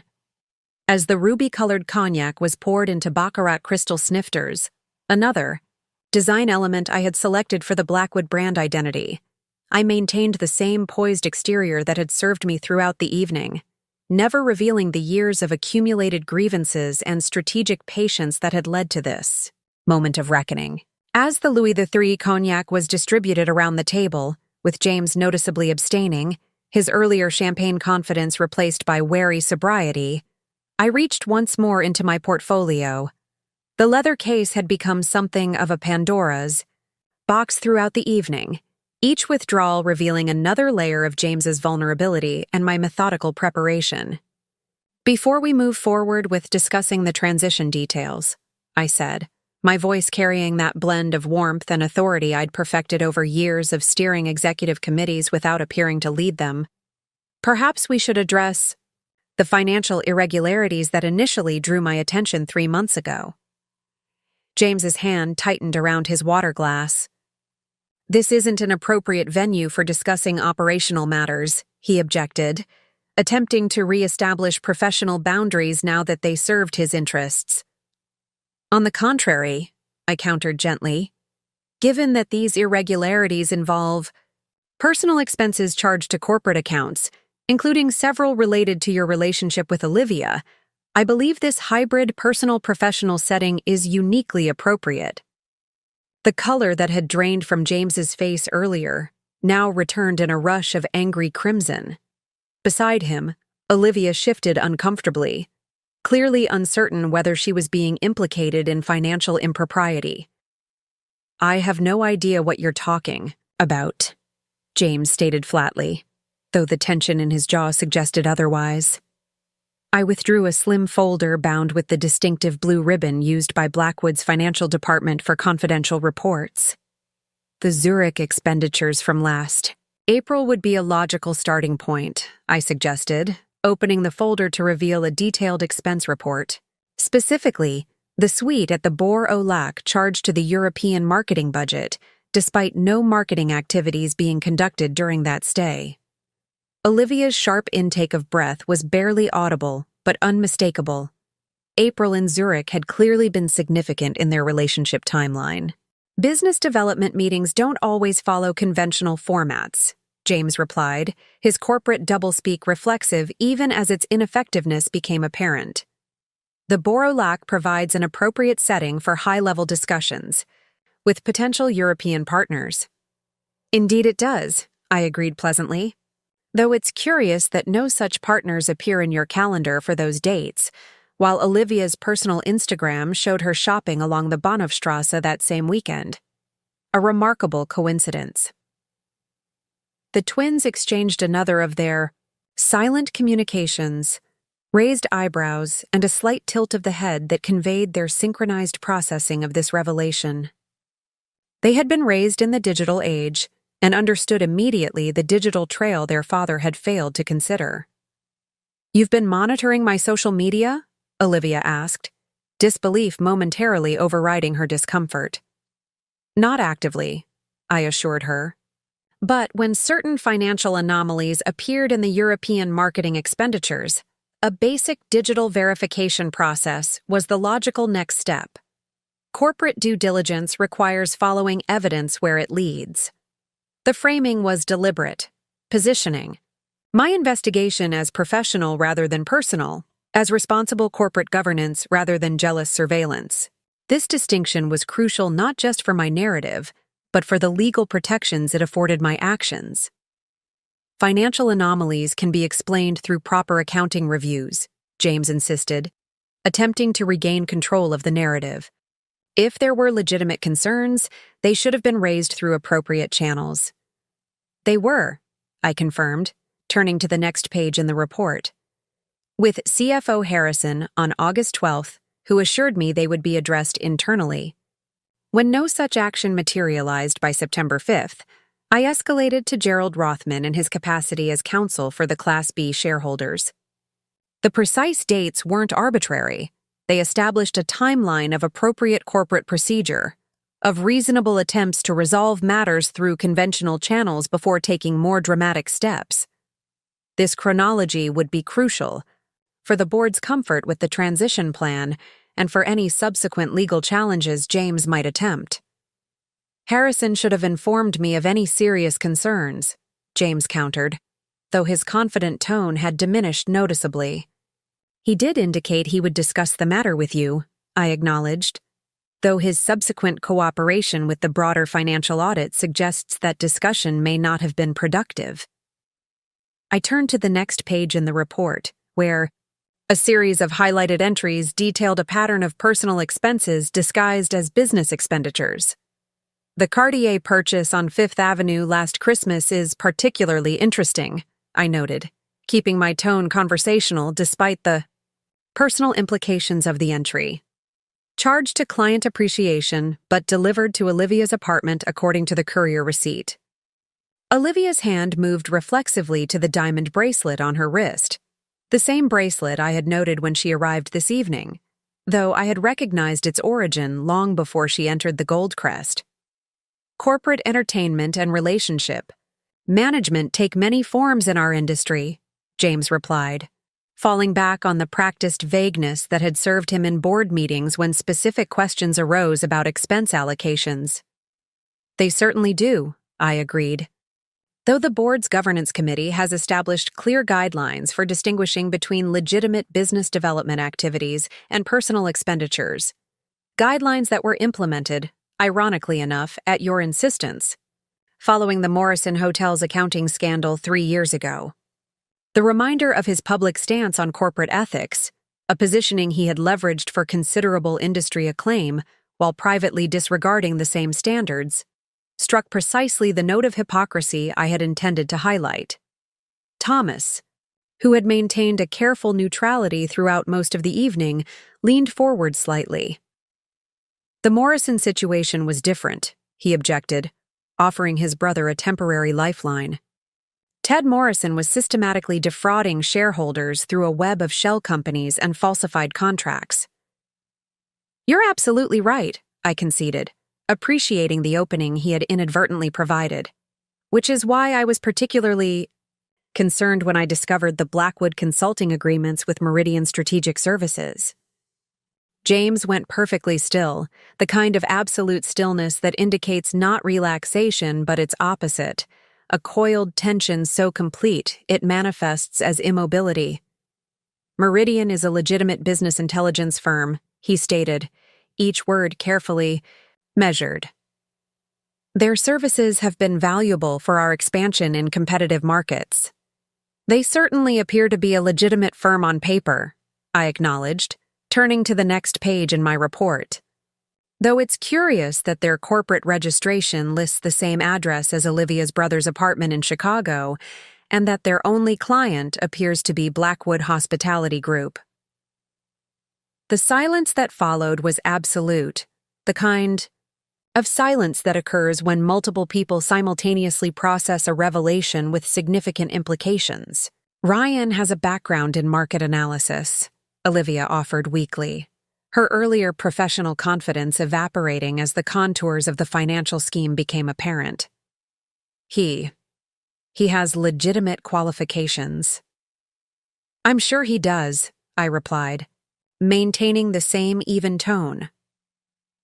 "Though his LinkedIn profile still shows him as a personal trainer at Equinox until his sudden career change 18 months ago, coinciding precisely with Blackwood's first payment to Meridian for strategic consulting services.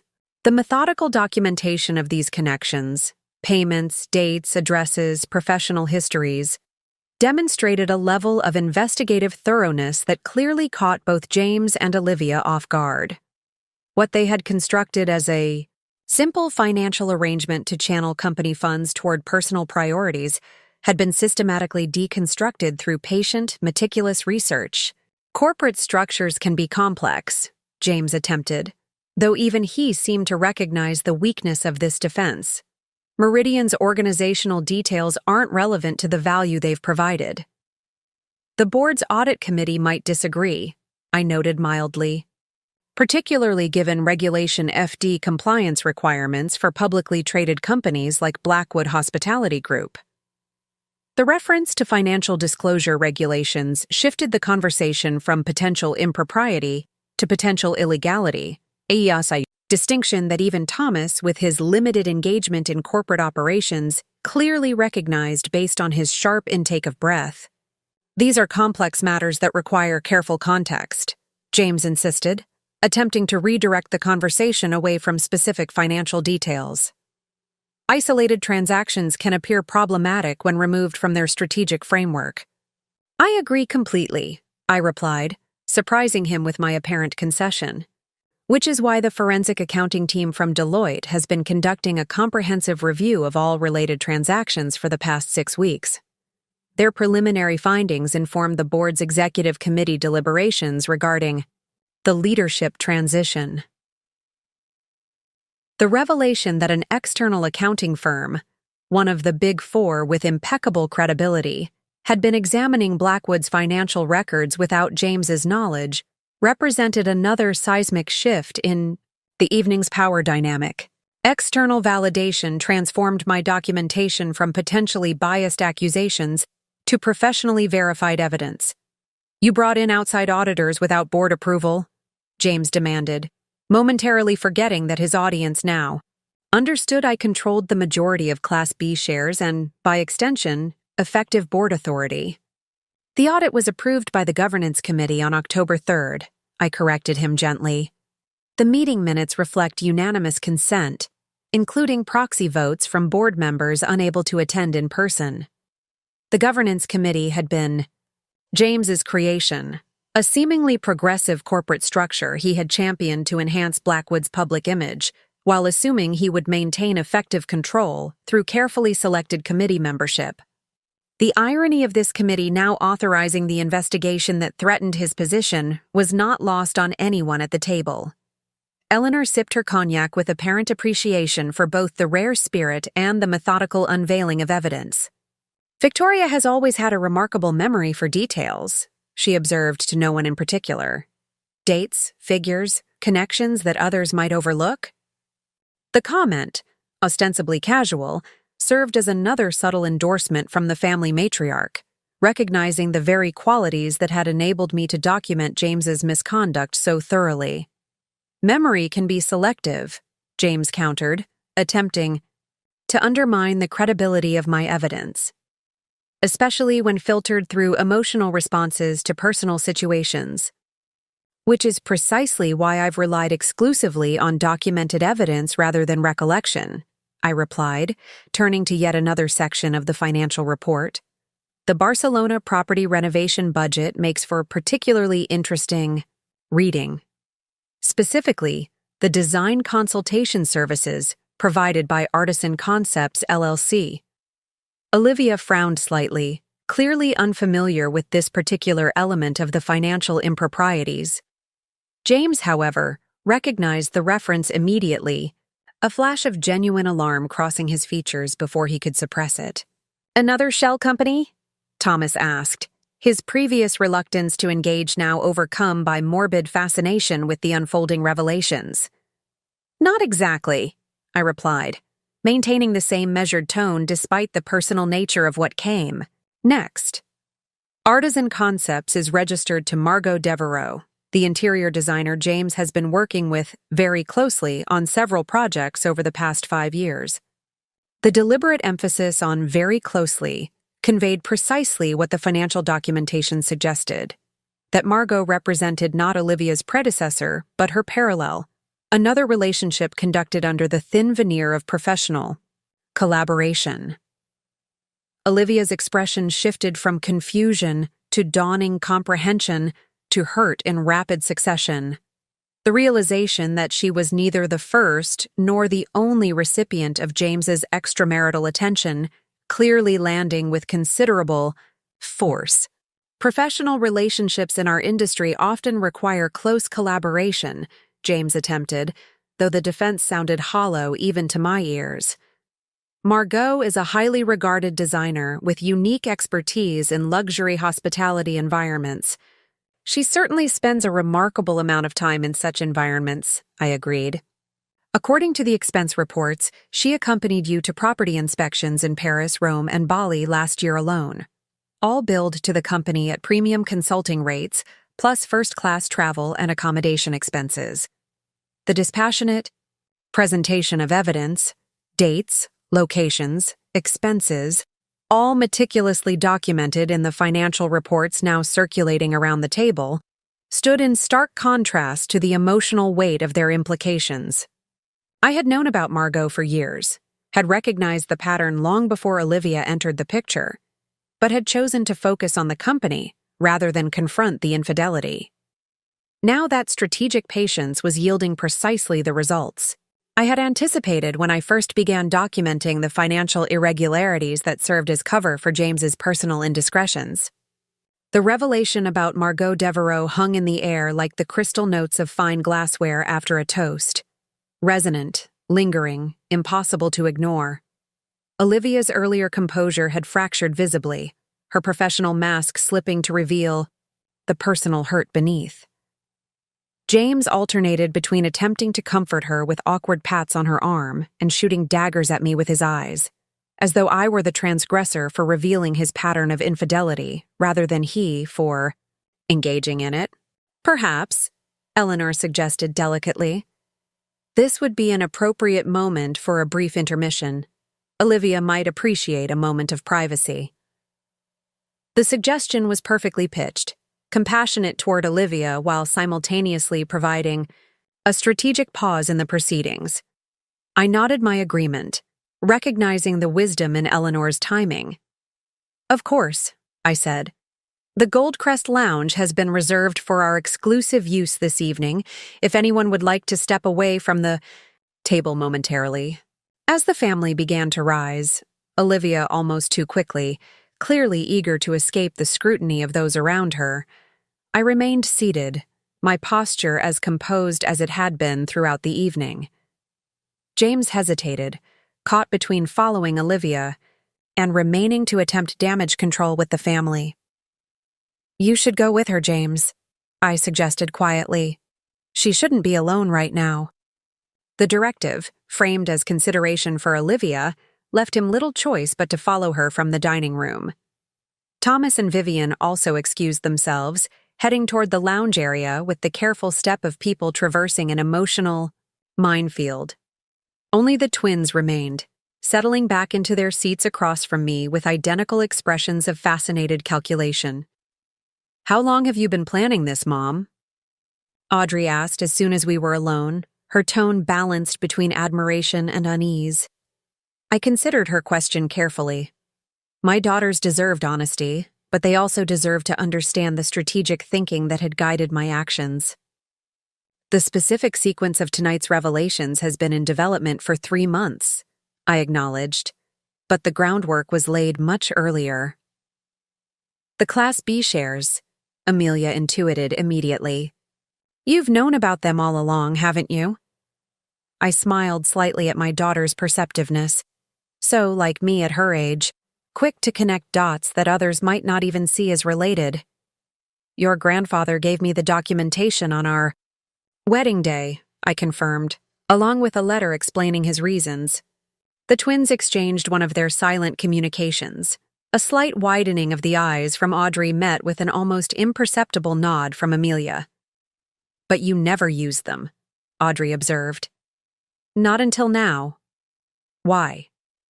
"Because business success isn't built on legal technicalities or power plays," I explained, absently straightening the silverware that had been disturbed during our intense discussion. "Your grandfather understood that. He structured the Class B shares as protection, not as a weapon.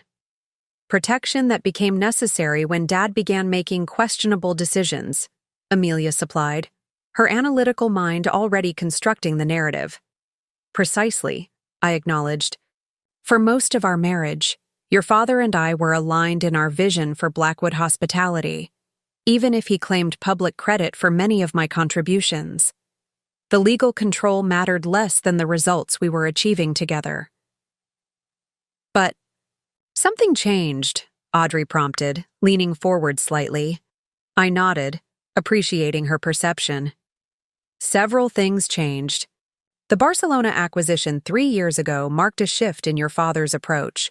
More aggressive expansion, more emphasis on short-term results, more willingness to compromise the service standards that had defined the Blackwood brand, and, more concerning, a pattern of financial irregularities that suggested personal priorities were overriding corporate governance. The shell companies and hidden expenses," Amelia said. "When did you first notice those?" "The initial red flags appeared about 2 years ago," I replied, thinking back to the first anomalies I had identified in the corporate expense reports. Small discrepancies that might have been overlooked if I hadn't been so thoroughly familiar with every aspect of the company's operations. Nothing dramatic at first. Unusual consulting fees, travel expenses that didn't align with known business activities, property renovation budgets with vague allocation categories. "And you documented everything," Audrey stated rather than asked, knowing my methodical nature. "Documentation is the foundation of both corporate governance and personal protection," I confirmed, echoing a principle I had instilled in my daughters since childhood. I began compiling a secure file of questionable transactions, cross-referenced with calendar entries, official communications, and public appearances. "That's why you upgraded your home office security system last year," Amelia realized, connecting another piece of the puzzle. The biometric safe and the new encrypted server weren't just Dad being paranoid about corporate espionage. I smiled at her perception.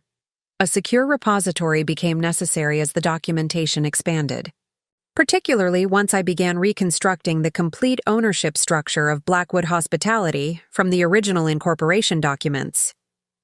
"Which led you back to the Class B shares," Audrey concluded, "and to grandfather's attorney, Rothman.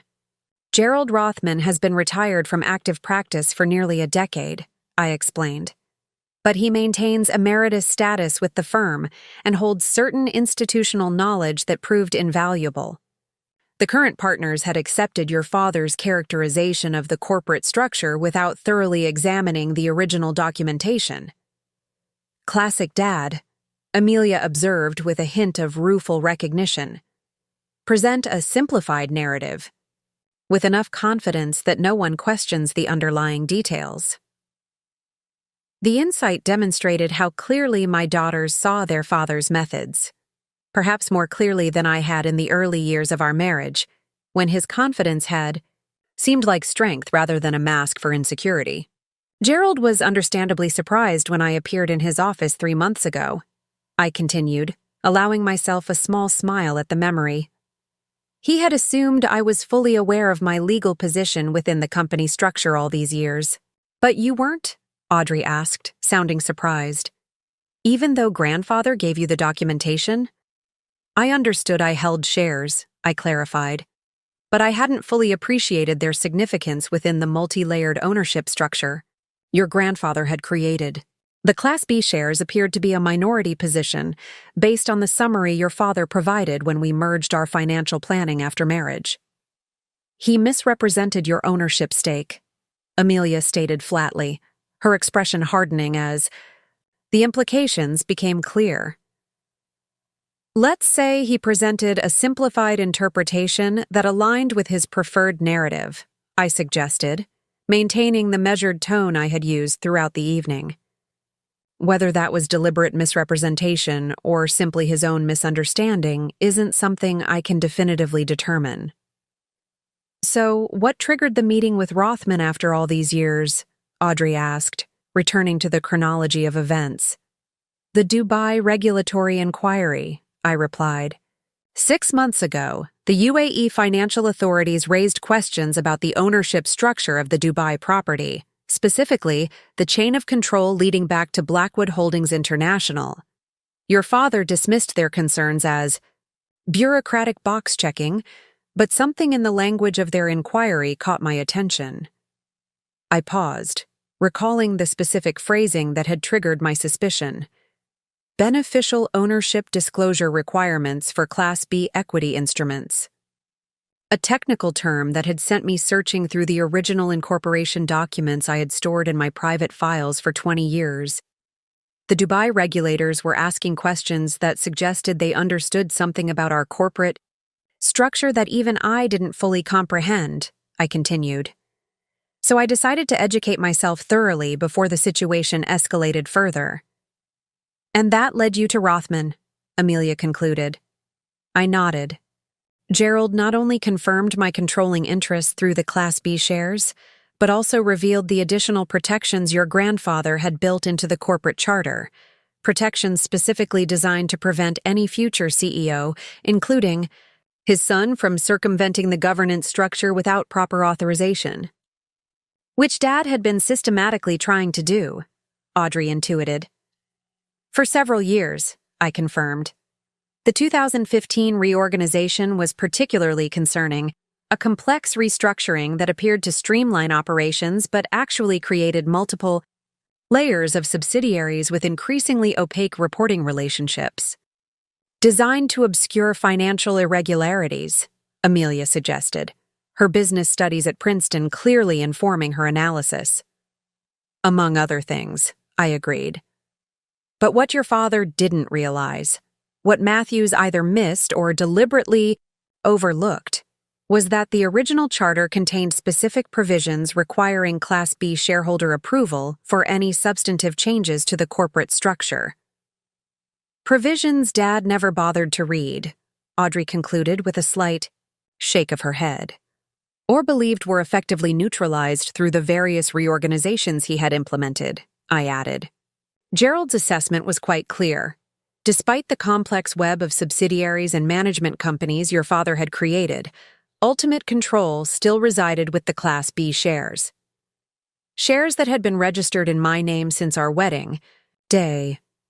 The twins absorbed this information with the focused attention that had characterized their academic careers. I could almost see them reconstructing the corporate architecture in their minds, identifying the critical junctures where legal reality diverged from their father's carefully constructed narrative. So, when did the surveillance start? Amelia asked, returning to the practical elements of my preparation. The photos of Dad and Olivia at the obstetrician.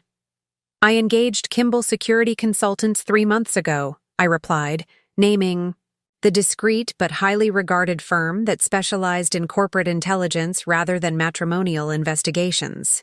After identifying a pattern of unusual expenses connected to a new marketing director, who seemed to accompany your father on an unusual number of international trips. Kimball is top tier, Audrey noted with approval. Corporate rather than personal. Smart framing. Her recognition of the strategic positioning confirmed what I had long suspected. My daughters had inherited not just my analytical abilities, but my understanding of how narratives shaped outcomes. By engaging a prestigious corporate security firm rather than a traditional private investigator, I had established from the outset that my concerns were governance-related rather than matrimonial. The surveillance was limited and specifically targeted, I clarified. Focused on activities that involved potential misuse of corporate resources or conflicts of interest. The pregnancy was an unexpected development, though it explained certain accelerated timeline elements in your father's planning. He needed to establish his new narrative before the baby arrived, Amelia theorized. New wife, new heir, clean, break from the past while maintaining control of the company. That appears to have been the strategy, I agreed, though it required several assumptions that proved incorrect, most critically, the assumption that his control of Blackwood hospitality was secure. So the photos from Kimball confirmed the affair with Olivia, and the financial documentation revealed Margot and probably others, Audrey summarized. But when did you start working with the board members behind Dad's back? I didn't approach the board until I had completed a comprehensive assessment of the company's true legal and financial position, I explained. The first 6 weeks were dedicated to reconstructing the actual corporate structure with Gerald's assistance, identifying the discrepancies between legal reality and your father's representations, and compiling documentation of the most concerning financial irregularities. And only then did you start building your coalition, Amelia concluded, recognizing the methodical approach. Coalition building wasn't necessary, I corrected gently. The legal reality of the Class B shares gave me the authority to act unilaterally if required.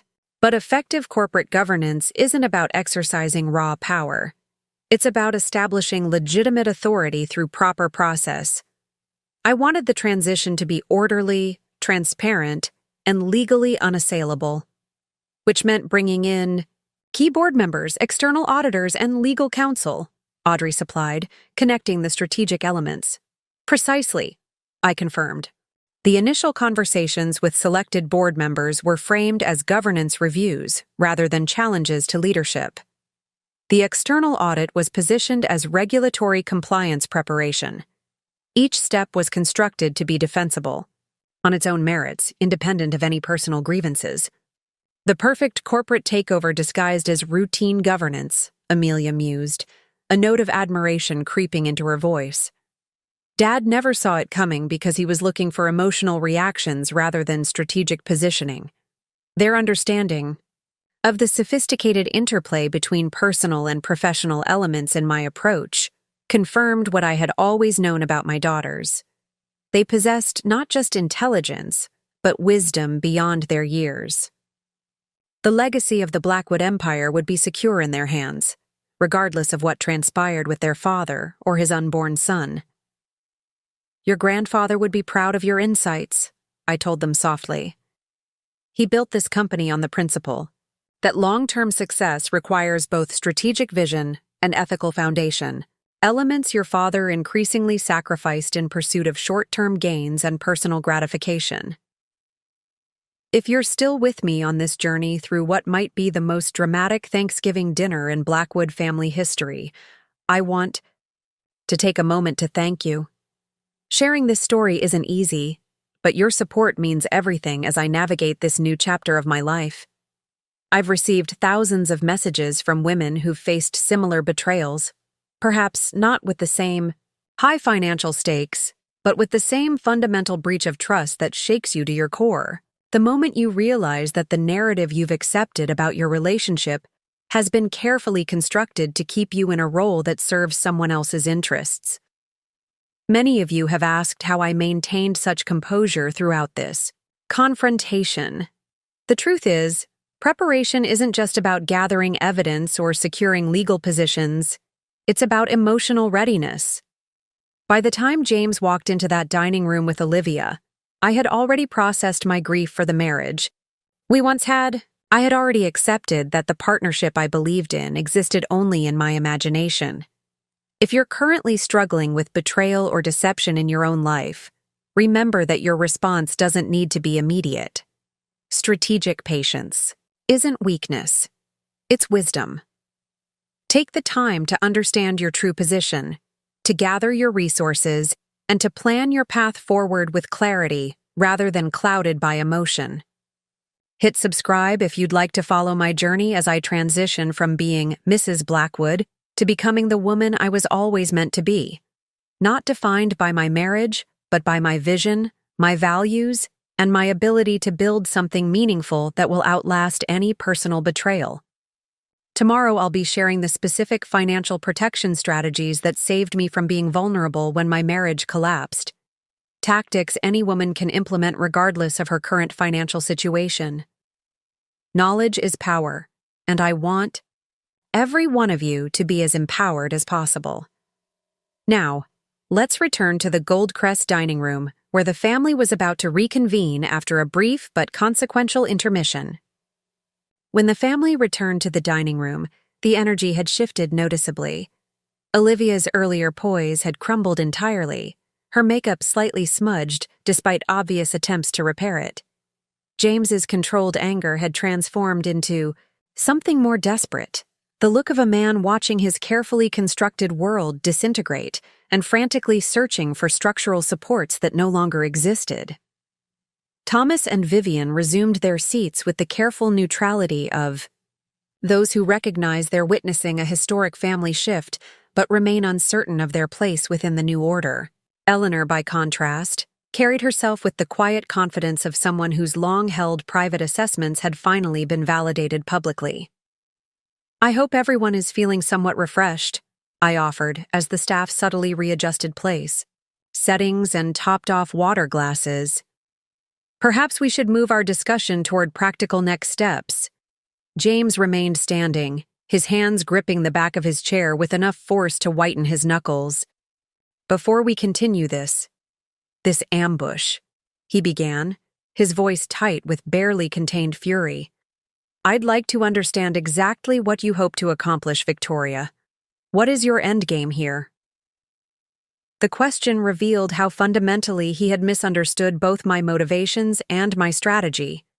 Even now, facing incontrovertible evidence of his financial improprieties and the legal reality of my controlling interest, he still framed the situation as a personal attack rather than a governance correction. "This isn't about accomplishing something, James," I replied calmly, gesturing for him to take his seat. "It's about acknowledging reality, the reality of the company's ownership structure, the reality of your financial management decisions, the reality of our marriage." "Our marriage," he repeated with bitter emphasis. "Is that what this is really about? You're willing to destabilize a global company, risk thousands of jobs, and threaten our family's entire legacy because I've fallen in love with someone else?" The attempt to reframe my carefully documented corporate governance concerns as an emotional response to his infidelity might have been effective with a different audience. Perhaps the sympathetic business associates he'd cultivated over the years, or the financial press that had consistently portrayed him as a visionary leader. But the family members around this table had now seen too much evidence to accept his simplified narrative. "Dad?"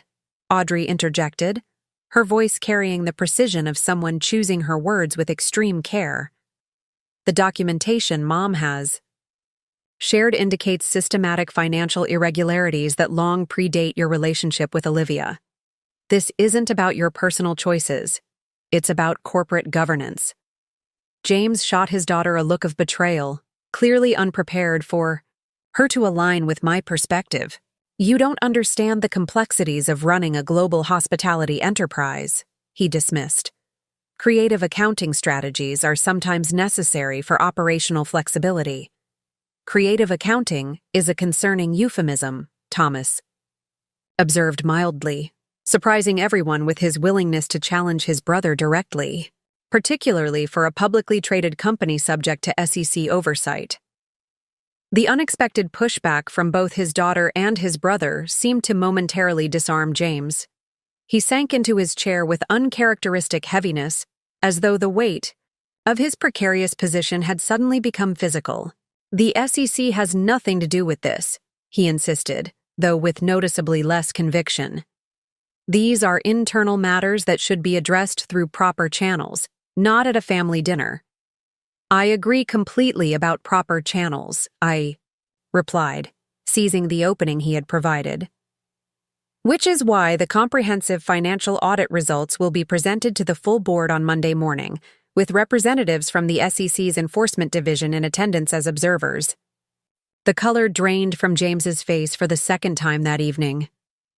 "You've involved the SEC?" he asked incredulously. "That's corporate suicide." "On the contrary," I corrected him gently, "proactive transparency with regulatory authorities is the only reliable way to protect the company from more severe consequences. The SEC appreciates voluntary disclosure and cooperation significantly more than they appreciate discovering financial irregularities through whistleblowers or market disruptions." Eleanor nodded her approval at this approach. "Victoria is absolutely right," she stated, her voice carrying the weight of decades of experience navigating business crises. "Your father always maintained that getting ahead of potential problems was the only way to control their resolution." The invocation of his father's business philosophy, particularly from his mother, visibly affected James. For a brief moment, the composed corporate executive facade fell away entirely, revealing the son who had spent his career simultaneously invoking and defying his father's legacy. "The SEC meeting is non-negotiable at this point," I continued, maintaining the same calm tone. "However, there are several aspects of the transition that remain flexible, depending on your approach to resolution." "Resolution," James repeated flatly. "You mean my surrender?" "I mean your cooperation," I corrected. "There are multiple pathways forward, with significantly different implications for your personal and professional future." Olivia, who had remained silent since returning to the dining room, finally spoke. "What about the baby?" she asked, quietly, her hand moving to her stomach in what I now recognized as her instinctive protective gesture. Where do we fit in these pathways?" The question was directed at me rather than James, a significant shift that suggested she had already begun recalibrating her understanding of where actual authority resided in this situation. The vulnerability in her voice triggered genuine compassion despite the circumstances that had brought us to this moment. "Your child will be a Blackwood," I assured her with genuine gentleness. "Regardless of what transpires between you and James, or between James and the company, that reality won't change. The family has substantial resources set aside specifically for education and support of all Blackwood descendants." The relief that flooded her features was palpable, a reminder that beneath the role of the other woman was a pregnant 29-year-old facing an increasingly uncertain future. Whatever manipulations or misrepresentations had characterized her relationship with James, she was now carrying a child who would be connected to this family permanently. "That's not your decision to make," James objected, though the protest sounded hollow even to my ears. "The family trusts are under my administration as CEO." "Actually," Eleanor interjected with quiet authority, "the family trusts are separate from the corporate structure, administered by independent trustees including myself and Gerald Rothman. Another detail you might have overlooked in your father's careful planning."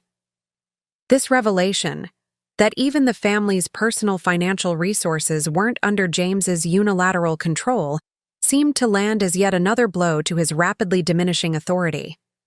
He reached for his water glass with a hand that trembled slightly, the immaculate cuff of his Tom Ford suit revealing the Patek Philippe watch I had given him for our 15th anniversary. "So you've thought of everything," he said bitterly, after taking a long drink. "Lined up the board, engaged external auditors, contacted regulatory authorities, even secured my mother's cooperation. The perfect corporate coup. Not a coup, I corrected him one final time. A correction, a necessary realignment of governance with legal reality, something that should have happened years ago but didn't because I trusted you to honor the spirit of our partnership even if you didn't always acknowledge my contributions publicly. The simple truth of this statement hung in the air between us. The acknowledgement that I had allowed his fiction to persist for years out of loyalty, love, and perhaps my own comfort with operating in the shadows. His betrayal hadn't just been his affair with Olivia. It had been his systematic devaluation of my role in building the empire he claimed as exclusively his own. "What happens Monday?" Thomas asked, bringing the conversation back to practical concerns. "After the SEC meeting and the board presentation?" "The board will vote on the leadership transition plan," I replied, turning to address his question directly. "The current proposal includes James transitioning to a non-executive chairman role focused on client relationships and industry representation, with day-to-day operations shifting to a new executive team." "You mean to you?" James interjected. "No," I contradicted him mildly. "Not to me. To a new CEO selected by the Executive Search Committee, with my input as controlling shareholder, but not my direct involvement. I'll be focusing on strategic development and brand evolution, areas where my expertise has always been strongest." This detail, that I wasn't positioning myself to replace him despite having the authority to do so, seemed to genuinely surprise James. He had assumed, as he always did, that power once secured would be wielded in the most direct and self-serving manner possible. My more nuanced approach to corporate leadership once again highlighted the fundamental differences in our perspectives. "And if I refuse this generous arrangement?" he asked, sarcasm dripping from the word generous, the same tone he had used earlier when describing his planned divorce settlement for me. "Then the board receives the complete findings of the forensic audit rather than the executive summary," I replied evenly. "The SEC is provided with full documentation of all identified irregularities, rather than the selected concerns we've agreed to address proactively, and your termination for cause is accompanied by potential legal actions related to fiduciary breach and financial mismanagement."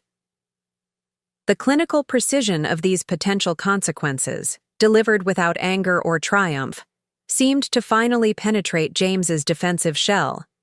For perhaps the first time that evening, he appeared to truly grasp that his options had narrowed to a choice between difficult but manageable consequences, or potentially devastating ones. "So that's it," he said quietly. 20 years of building this company, and you're prepared to destroy everything if I don't accept your terms. "On the contrary," I corrected him one final time. "I'm offering you the opportunity to preserve what matters most: your relationship with your children, your professional reputation, and your financial security. The only thing you're losing is the fiction that you built this empire alone." The truth of this assessment was reflected in the expressions around the table, not just from the twins, whose respect for my strategic approach was evident, but even from Thomas and Vivian, who had witnessed enough of the evening's revelations to understand the legitimacy of my position.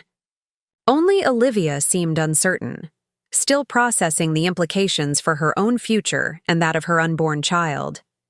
The hand that had been protectively cradling her stomach now reached hesitantly for James's arm, seeking reassurance he was in no position to provide. "We need time to discuss this privately," James finally stated, the corporate negotiator in him recognizing when a strategic retreat was necessary. "Of course," I agreed, signaling to the staff who had been maintaining a discreet presence throughout the confrontation. Perhaps coffee and dessert should be served in the library. James and Olivia might appreciate some time alone in the West drawing room. The Goldcrest's impeccable service team moved immediately to implement these directions, a reminder of the operational excellence I had instilled throughout the Blackwood properties over the years.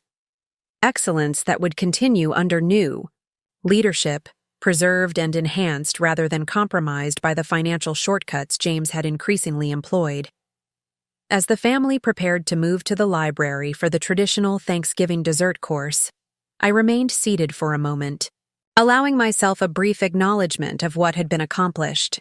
Not revenge, though the satisfaction of seeing James finally recognize my true role was undeniable, but restoration. A restoration of proper governance, of financial integrity, and of the legacy his father had entrusted to us both 20 years ago. The Blackwood Empire wouldn't collapse with James's demotion. It would flourish under more ethical and transparent leadership. The family wouldn't fracture from this confrontation. It would recalibrate around a more accurate understanding of its own dynamics and history. And I wouldn't be relegated to a decorative footnote with a generous settlement and ceremonial foundation role. I would finally occupy the position I had earned through 2 decades of vision, strategy, and unwavering commitment to excellence. Sometimes, I reflected as I finally rose to join the others, the most perfect revenge isn't destruction at all. It's simply the revelation of truth that has been there all along, waiting for the right moment to emerge. 20 minutes later, we reassembled in the Goldcrest's library, a wood-paneled sanctuary with floor-to-ceiling bookshelves, leather club chairs, and the same spectacular city views that characterize the private dining room. The space had been transformed for dessert service, with the central table arranged with an artful display of traditional Thanksgiving desserts, pumpkin and pecan pies, maple creme brulee, and the signature Blackwood spiced apple tart that had become a favorite among hotel guests. James and Olivia were the last to join us, having taken full advantage of their private time in the West drawing room. When they entered, I immediately noted the shift in James's demeanor.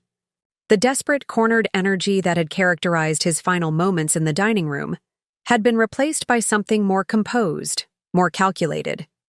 He had regrouped during the intermission, and the corporate strategist I had observed in countless negotiations over the years was once again visible beneath the surface. "Victoria," he began as he guided Olivia to a seat near the fireplace, "I believe we may have allowed emotions to overshadow practical considerations this evening. Perhaps we should continue our discussion tomorrow, after everyone has had a chance to reflect more calmly." The attempted redirection was classic James, reframing confrontation as emotional to suggest it was therefore less legitimate, while positioning a delay as the reasonable approach of a measured decision-maker. It was a tactic I had seen him employ successfully in boardroom standoffs countless times over the years. "I appreciate your concern for everyone's emotional well-being," I replied pleasantly, accepting a slice of apple tart from the server. "But I'm afraid the timeline we're working with doesn't accommodate further delays. The board presentation is scheduled for 9 a.m. Monday, with SEC representatives arriving at 8:30 for preliminary discussions." James nodded as though he had expected this response, settling into one of the leather armchairs with a casualness that appeared deliberate rather than natural. "Yes, you've made the regulatory involvement quite clear. However, I've been giving the situation further thought, and I believe there's an angle we haven't fully considered." The studied confidence in his tone caught the attention of everyone in the room. Even Eleanor, who had been quietly discussing something with Thomas near the bookshelves, turned to observe this new development. "I'm always open to thoughtful analysis," I responded, genuinely curious about what approach he had formulated during his brief reprieve. James leaned forward slightly, a gesture he typically employed when delivering what he considered a winning argument. "The Class B shares and their voting rights are certainly a fascinating legal artifact from my father's era," he began, his tone carrying that blend of condescension and confidence that had characterized his corporate pronouncements for decades. "However, their practical applicability is limited by several subsequent corporate reorganizations, particularly the 2018 International Holding Company restructuring." I maintained my neutral expression, though internally I noted his tactical shift. Rather than challenging the existence or original intent of the Class B shares, He was now focusing on their current enforceability, a more nuanced and potentially more effective approach. The 2018 restructuring, I acknowledged, allowing him to develop his argument. Precisely, he continued, gaining momentum from what he perceived as my uncertainty. When we established Blackwood Global Holdings as the parent entity for our international operations, all subsidiary voting structures were harmonized under the new Cayman Islands jurisdiction. The board approved the reorganization unanimously, including proxy votes from absent members. The twins exchanged one of their silent communications. A raised eyebrow from Audrey met with a slight head tilt from Amelia. They had clearly identified the strategic direction of their father's argument, even if they didn't yet know how I would counter it. The documentation was quite comprehensive, James continued, reaching for his coffee with the relaxed gesture of someone who believed he had regained control of the narrative. Over 300 pages of legal framework, establishing the new governance structure, all properly filed and executed. The confidence in his voice had grown with each sentence, the corporate equivalent of a poker player who believes his opponent is bluffing and has now decided to call that bluff. 327 pages to be precise, I confirmed mildly, with the key provision regarding Class B shareholder rights appearing on page 294, Section 17, 3, Paragraph C. The momentary flicker of uncertainty in James's eyes was barely perceptible, quickly masked by his practiced corporate facade. He hadn't expected me to know the exact location of the relevant provision, a detail that suggested I might understand the 2018 restructuring more thoroughly than he had assumed. The harmonization provision, he stated, though his tone carried slightly less conviction than before. That's correct, I agreed pleasantly. The provision that specifically states, and I quote, "Nothing in this reorganization shall be construed to modify, diminish, or otherwise affect the special voting rights and privileges accorded to Class B shareholders under the original incorporation, documents of Blackwood Hospitality Group, which shall remain in full force and effect regardless of domicile or jurisdictional transfer of any subsidiary or holding entity." The precise legal language hung in the air between us, its implications unmistakable. Far from eliminating the Class B shareholder rights, the 2018 reorganization had explicitly preserved them, a fact buried deep within the document's technical language, but nonetheless legally binding. James's expression remained composed, though the hand holding his coffee cup tightened noticeably.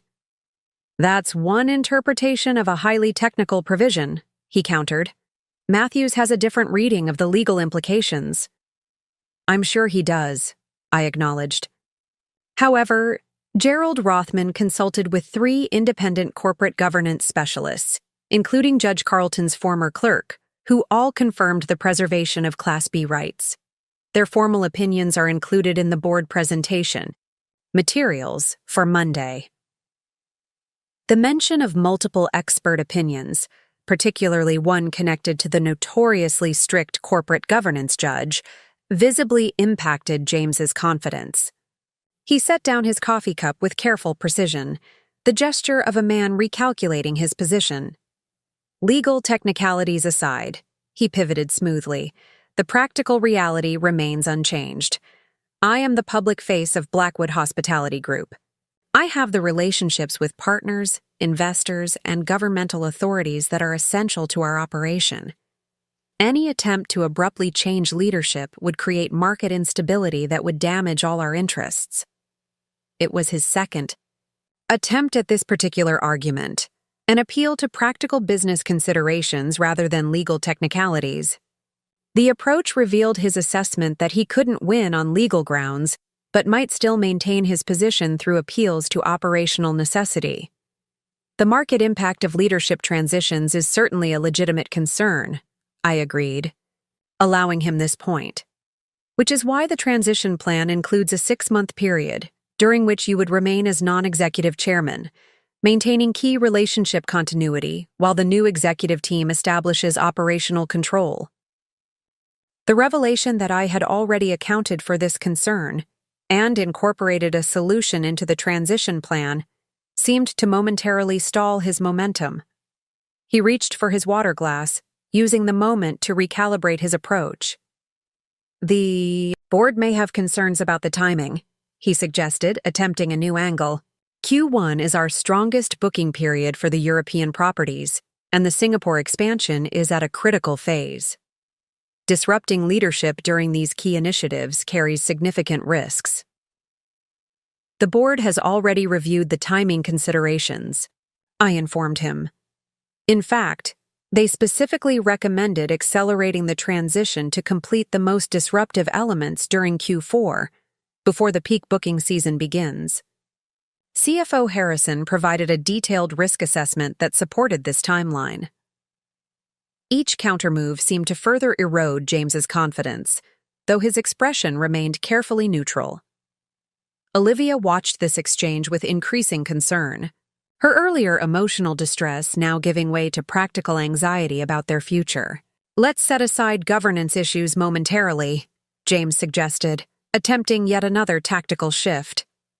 "There are personal and family considerations that shouldn't be overlooked. The twins' graduation is approaching.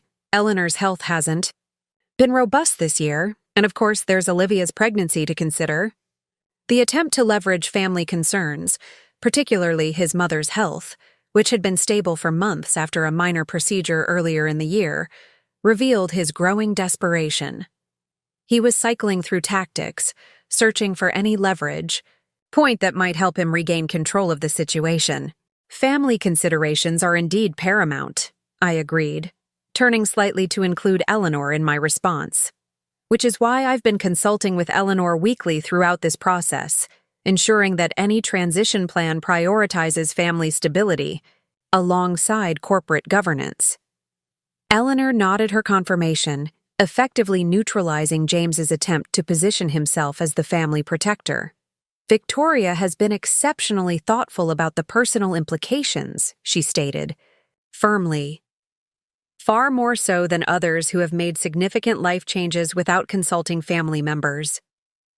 The pointed reference to James's relationship with Olivia, initiated and advanced without any family discussion until tonight's dramatic announcement, landed with precision. Even James winced slightly at his mother's implicit rebuke. Reaching for an apple tart with studied casualness, he made one final attempt to project confidence. "The international regulatory environment creates additional complexities," he observed. "Our Middle Eastern partners, in particular, have certain expectations regarding corporate leadership and continuity. The Dubai property could face significant challenges under new management." It was a clever pivot, invoking the same Dubai regulatory concerns that had initially triggered my investigation, but framing them as an argument for maintaining his leadership rather than examining the ownership structure more carefully. "As it happens," I replied, "I met with Sheikh Abdullah personally last month during my visit to the Dubai property. He expressed full confidence in the Blackwood brand regardless of specific executive leadership, contingent only on maintaining our service standards and financial commitments." James froze midway through a bite of his tart, genuine shock momentarily breaking through his composed facade. "You met with Abdullah? When? How?" "During the Women in Global Hospitality conference," I explained. "The Sheikh's sister, Princess Noor, was a keynote speaker, and she arranged the meeting after learning of my interest in discussing the property's performance metrics." The revelation that I had established direct contact with one of their most important international partners, circumventing James's carefully guarded relationship monopoly, clearly rattled him more than any previous disclosure. For decades, he had positioned himself as the indispensable relationship manager for key Blackwood partnerships, particularly in conservative markets where he assumed my gender would be a disadvantage. Abdullah would never. He began, then stopped himself, recognizing too late that challenging my account would only underscore how thoroughly he had underestimated my capabilities and connections. Sheikh Abdullah was particularly impressed With my knowledge of Islamic finance structures, I continued, pressing the advantage his momentary lapse had provided. We had quite an illuminating discussion about alternative compliance approaches for the new wing's funding mechanism. Thomas cleared his throat softly, drawing attention from this increasingly one-sided exchange. It seems Victoria has addressed all the practical concerns regarding the transition, he observed mildly. Perhaps it's time to discuss the specific terms being offered? The suggestion, coming from his brother rather than from me, appeared to finally puncture James's facade of confidence. His shoulders slumped slightly as he set aside his dessert plate, the pretense of casual unconcern no longer sustainable. Fine, he conceded, his tone now clipped and businesslike. What exactly are you proposing?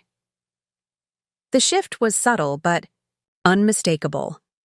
From challenging my authority to negotiate to acknowledging that negotiation was his only remaining option. He hadn't expected me to know the exact location of the relevant provision, a detail that suggested I might understand the 2018 restructuring more thoroughly than he had assumed. The harmonization provision, he stated, though his tone carried slightly less conviction than before. That's correct, I agreed pleasantly. The provision that specifically states, and I quote, "Nothing in this reorganization shall be construed to modify, diminish, or otherwise affect the special voting rights and privileges accorded to Class B shareholders under the original incorporation, documents of Blackwood Hospitality Group, which shall remain in full force and effect regardless of domicile or jurisdictional transfer of any subsidiary or holding entity." The precise legal language hung in the air between us, its implications unmistakable. Far from eliminating the Class B shareholder rights, the 2018 reorganization had explicitly preserved them, a fact buried deep within the document's technical language, but nonetheless legally binding. James's expression remained composed, though the hand holding his coffee cup tightened noticeably. That's one interpretation of a highly technical provision, he countered. Matthews has a different reading of the legal implications. I'm sure he does, I acknowledged. However, Gerald Rothman consulted with 3 independent corporate governance specialists, including Judge Carlton's former clerk, who all confirmed the preservation of Class B rights. Their formal opinions are included in the board presentation, materials for Monday.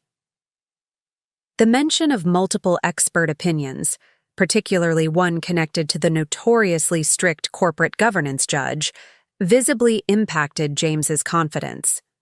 He set down his coffee cup with careful precision, the gesture of a man recalculating his position. Legal technicalities aside, he pivoted smoothly, the practical reality remains unchanged. I am the public face of Blackwood Hospitality Group. I have the relationships with partners, investors, and governmental authorities that are essential to our operation. Any attempt to abruptly change leadership would create market instability that would damage all our interests.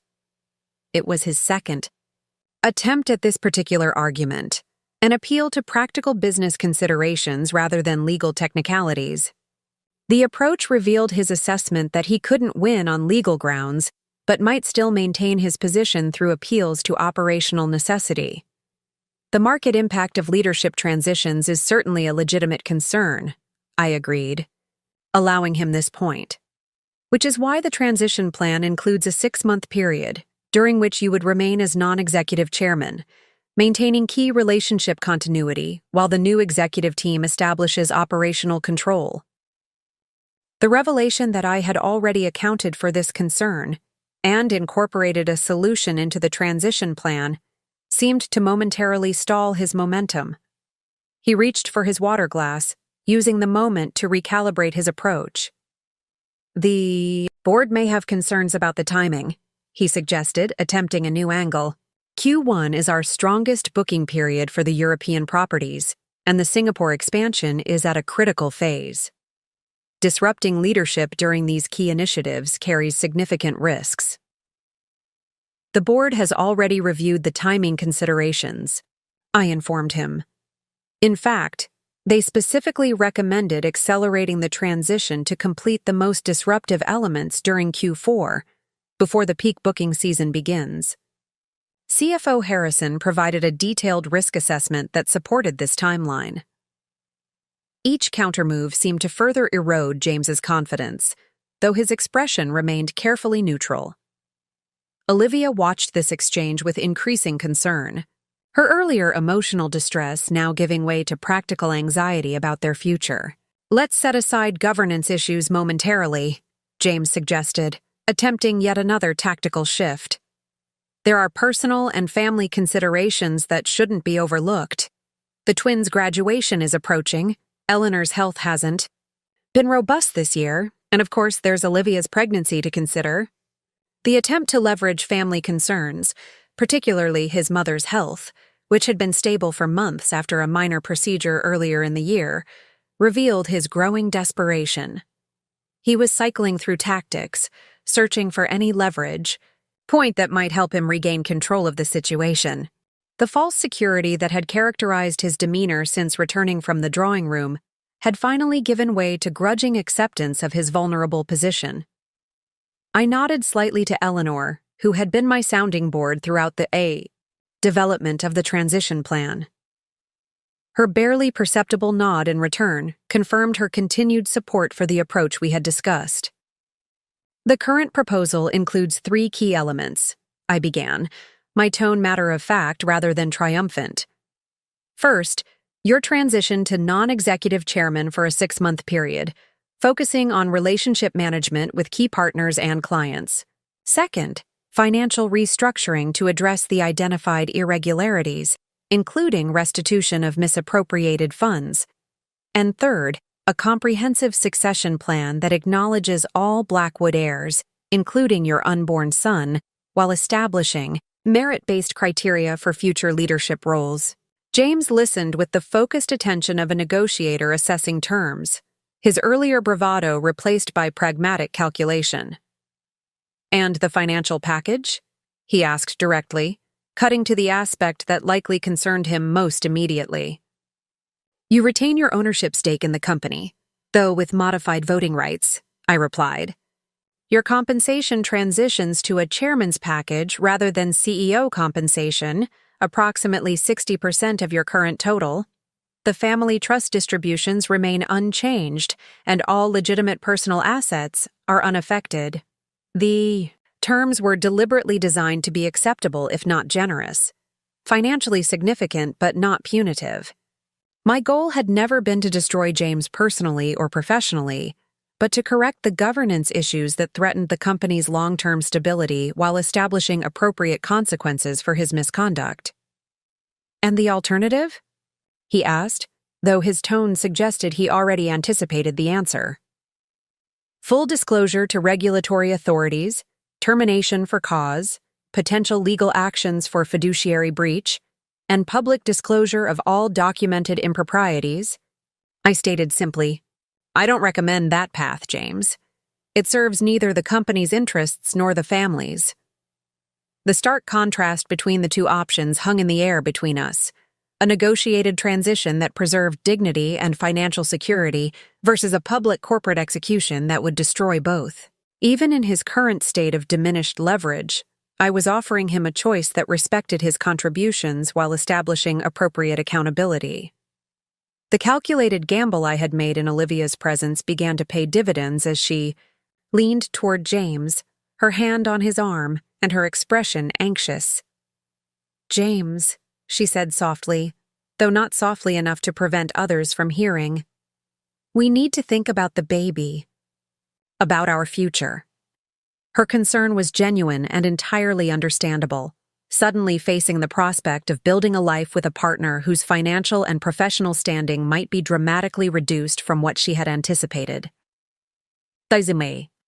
Pregnancy that had given her leverage in their relationship now created urgency around securing the most stable possible arrangement. James glanced at her, then back at me, the final vestiges of his false security crumbling under the weight of practical reality. Whatever narrative he had constructed during their private conversation in the drawing room Whatever counterargument or legal challenge he had convinced himself might work had now been systematically dismantled by the thoroughness of my preparation. "I'll need to review the full terms with legal counsel," he finally stated, the corporate executive reasserting itself in this moment of capitulation, "and discuss the implications with Olivia privately." "Of course," I agreed readily. "The complete documentation is available for your review tomorrow morning. Matthews is welcome to consult with Rothman regarding any clarifications, though I should note that Matthews' own conduct may be subject to separate ethics review by the Bar Association. The implication that his personal attorney might face professional consequences for his role in the financial irregularities added yet another layer of pressure to James's already precarious position. Each potential support structure he might have relied upon had been methodically neutralized through my advance preparation. "Is there anything else we need to address this evening?" he asked, clearly eager to retreat and regroup now that the fundamental power dynamic had been established. "Beyond doubt." "Just one thing," I replied, reaching into my portfolio one final time. "The public narrative surrounding these changes. I've prepared a press release for your review that presents the transition as a planned succession strategy, with you stepping back to focus on strategic partnerships while making way for the next generation of leadership." The document I slid across the table represented perhaps the most generous aspect of my approach, a face-saving public narrative that would preserve his professional reputation despite the reality of what had transpired. It was a courtesy he likely wouldn't have extended to me had our positions been reversed, but one that aligned with my goal of stable transition rather than destructive confrontation. As James scanned the document, the final traces of his false security dissolved into grudging recognition. I had outmaneuvered him completely, legally, operationally, and now narratively, leaving him no viable alternative to the path I had constructed. "We appear to be at an impasse that isn't actually an impasse," he observed with a trace of his old dry humor. "You've thought of everything." "Not everything," I corrected him gently. "Just everything that matters for ensuring the company's future and the family's well-being, which should have been our shared priority all along." The library had fallen into a contemplative silence as James processed the comprehensive defeat of his position. The only sounds were the gentle clink of dessert forks against fine china and the subtle crackle of the fireplace that cast a warm glow across the book-lined walls. This momentary pause was interrupted by a discreet knock at the door, followed by the entrance of the Goldcrest's night manager. "Excuse the interruption, Mrs. Blackwood," he said with a slight bow, "but Mr. Rothman has arrived as scheduled. Shall I show him in?" James's head snapped up, his expression shifting from resignation to renewed alarm. "Gerald Rothman is here? Now?" I nodded calmly to the night manager. "Yes, please show him in, Michael, and perhaps bring a fresh pot of coffee and another setting for dessert." As the manager withdrew, James leaned forward with renewed intensity. "You invited my father's attorney to our family Thanksgiving? This goes beyond corporate maneuvering, Victoria. This is ensuring that all necessary legal counsel is available as we finalize our understanding," I interrupted smoothly. "Gerald has been instrumental in reconstructing the original ownership structure and validating the current legal position. His presence tonight ensures we can address any remaining questions without delay." Before James could object further, the library doors opened again to admit Gerald Rothman, a tall, distinguished man in his late 70s, impeccably dressed. In a tailored charcoal suit, despite the holiday and late hour. His silver hair and wire-rimmed glasses gave him the appearance of a distinguished academic rather than a corporate attorney, though his reputation in legal circles was legendary. "Good evening, everyone," he greeted with the quiet confidence of someone comfortable in any room. "I apologize for interrupting your family gathering, but Victoria suggested my presence might be useful at this juncture." Eleanor rose immediately, crossing the room to embrace him warmly. Gerald, it's been far too long. How is Margaret? Thriving, thank you, he replied with genuine warmth. She sends her regards and hopes you'll join us for the Symphony Gala next month. The easy familiarity between Eleanor and Gerald revealed a relationship that had clearly continued long after his official retirement from active representation of Blackwood interests. Another detail James appeared not to have known based on his expression of surprised displeasure. "Mother," he began with barely concealed irritation. "Perhaps personal social plans could wait for a more appropriate moment." "Of course, dear," Eleanor agreed mildly, though the slight arch of her eyebrow conveyed volumes about her assessment of her son's attempt to control the situation. "Gerald is here on business after all." As Gerald settled into an available armchair with the relaxed posture of someone entering familiar territory, I made the necessary introductions for those who hadn't previously met him, primarily Olivia, who watched the elderly attorney with the wary assessment of someone trying to determine whether he represented a threat or potential ally. "Mr. Rothman was your grandfather's closest friend and legal advisor," I explained to the twins, though they had met him several times in their childhood. "He drafted the original incorporation documents for Blackwood Hospitality Group and has maintained an advisory role throughout its development." "A role I thought had concluded nearly a decade ago," James observed pointedly. Gerald smiled slightly as he accepted a cup of coffee from the server. "Semi-retirement has its advantages, James. It allows one to be selective about which matters warrant attention." He turned to address the room more broadly. "When Victoria approached me 3 months ago with questions about the original corporate structure, I was admittedly surprised. Those documents had gathered considerable dust since your father's passing." "As I've explained to Victoria," James interjected, attempting to establish his narrative before Gerald could continue. "Subsequent reorganizations have substantially modified the original corporate structure. The practical enforceability of those early arrangements is highly questionable." Gerald's expression remained pleasant, though a certain sharpness entered his gaze. "Actually, that's precisely why Victoria's initial questions were so intriguing. Your father anticipated potential future attempts to circumvent his intentions, which is why he incorporated multiple reinforcing provisions throughout the corporate charter. From his briefcase, Gerald withdrew a leather-bound document that showed signs of age, but had clearly been meticulously preserved. "The original incorporation documents make for fascinating reading," he commented, placing the volume on the coffee table. "Particularly Article 4, Section 12, which explicitly states that any amendment or reorganization affecting the Class B shares requires not simply board approval, but specific written consent from the registered Class B shareholders. Which was never obtained for any of the reorganizations," I added quietly, though the implication was already clear to everyone in the room. "Precisely," Gerald confirmed with a slight nod.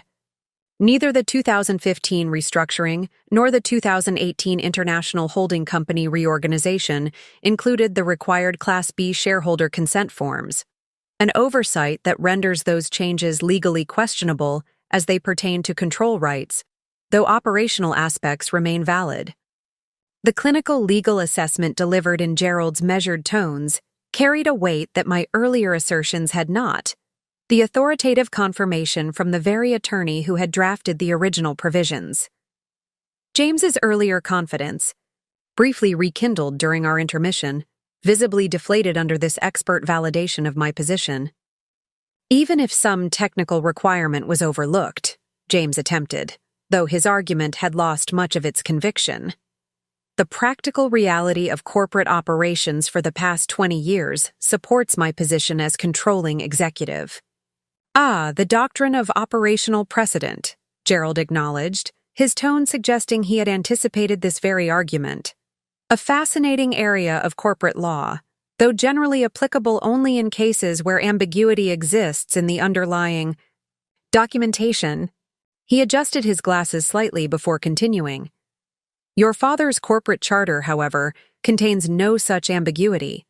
Section 17 explicitly states that failure to exercise control rights does not constitute waiver of those rights, regardless of duration.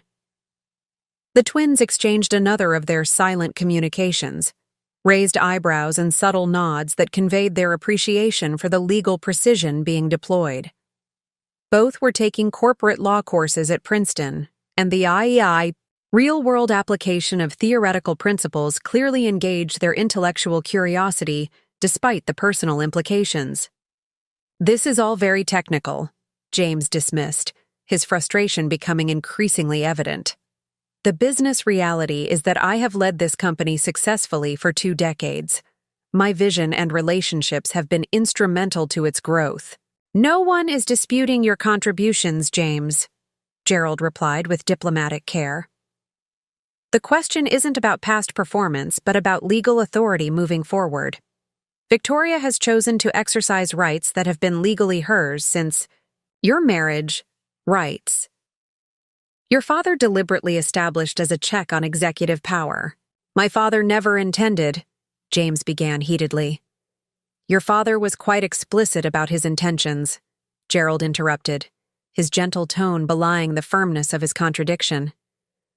"I know because I discussed them with him at length before drafting these provisions. He believed deeply in balanced corporate governance and was concerned about the concentration of too much power in any single executive, including, perhaps especially, his son." The revelation that James's father had specifically designed the corporate structure to limit his authority struck with precision.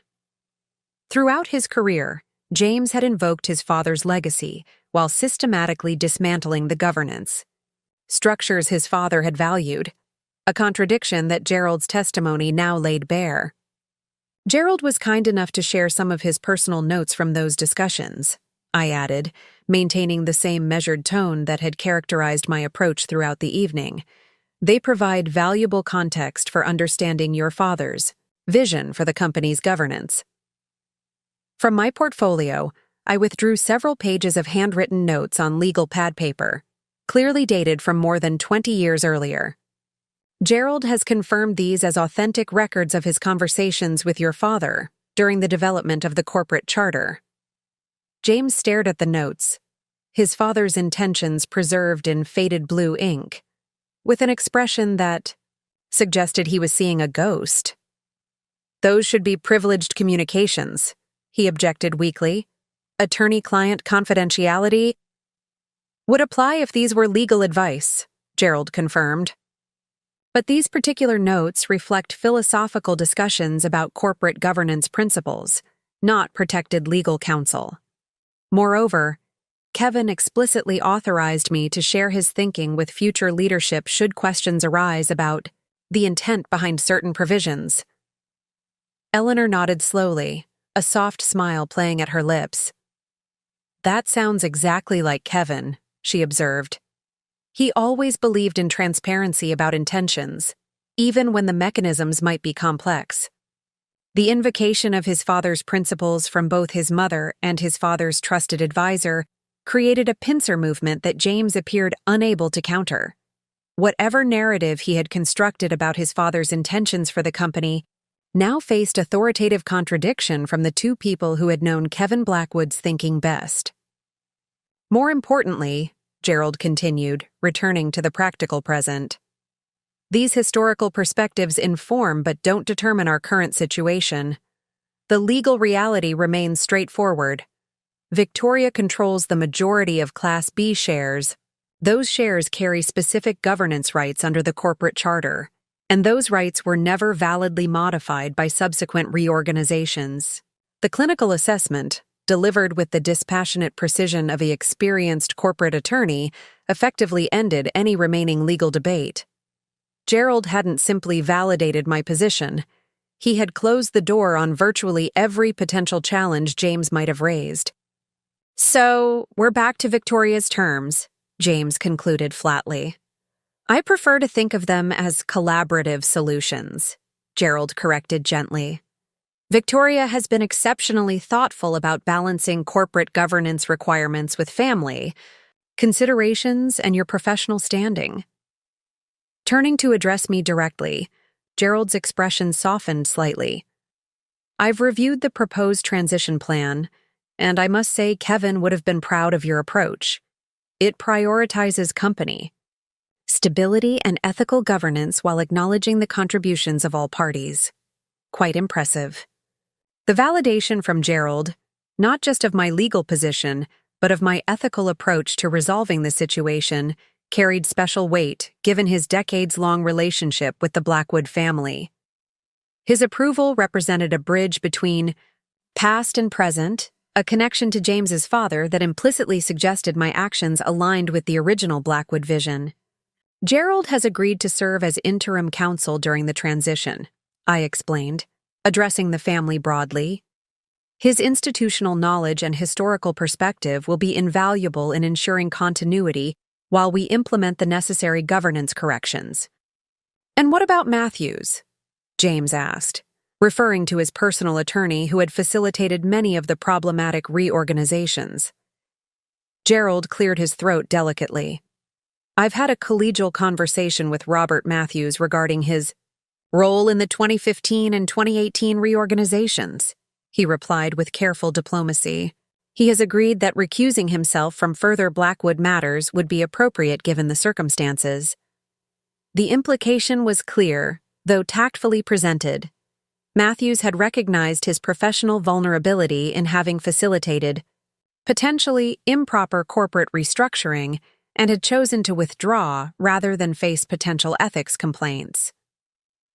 So you've neutralized my legal representation as well, James observed with resigned recognition. On the contrary, I corrected, him gently. We've ensured you have access to counsel with complete understanding of the legal realities. Gerald has recommended several excellent corporate attorneys who could represent your interests during the transition, all with the necessary expertise, but without the complications of Matthew's involvement in the problematic reorganizations. This careful provision for James's legal representation, ensuring he had qualified counsel while removing a potentially problematic ally, demonstrated again the thoroughness of my preparation. Every aspect of the transition had been considered, including protecting James from further self-harm through poor legal advice. Olivia, who had remained largely silent during this legal discussion, finally spoke. What does all this mean for us? She asked, her hand moving protectively to her stomach in what I now recognized as her instinctive gesture. For the baby?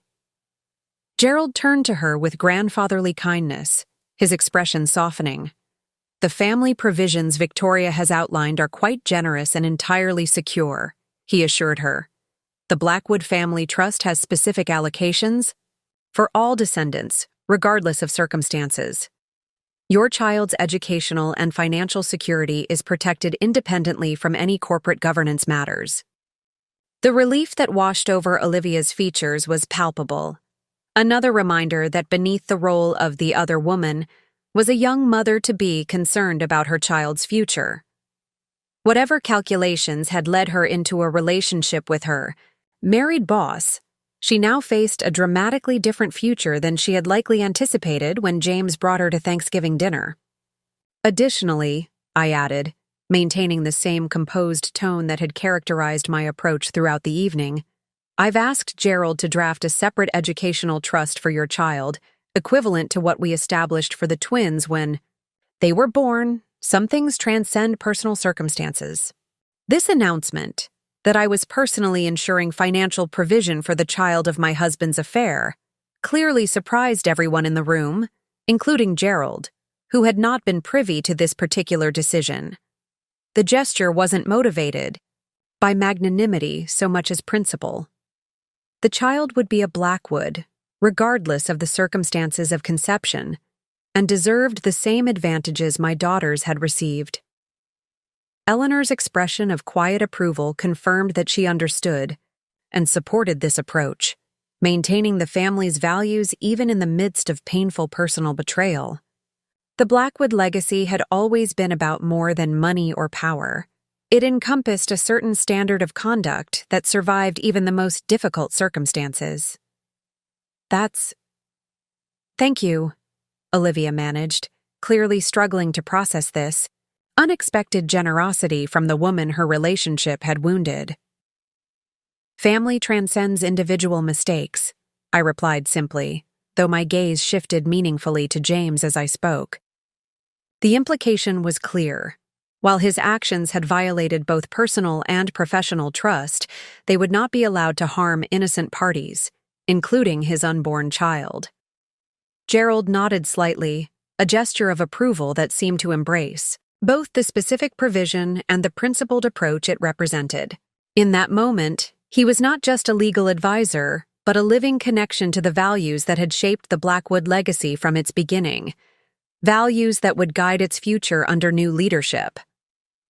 Now, he said, returning to practical matters, with the precision that had characterized his distinguished legal career, shall we review the specific elements of the transition plan to address any remaining questions?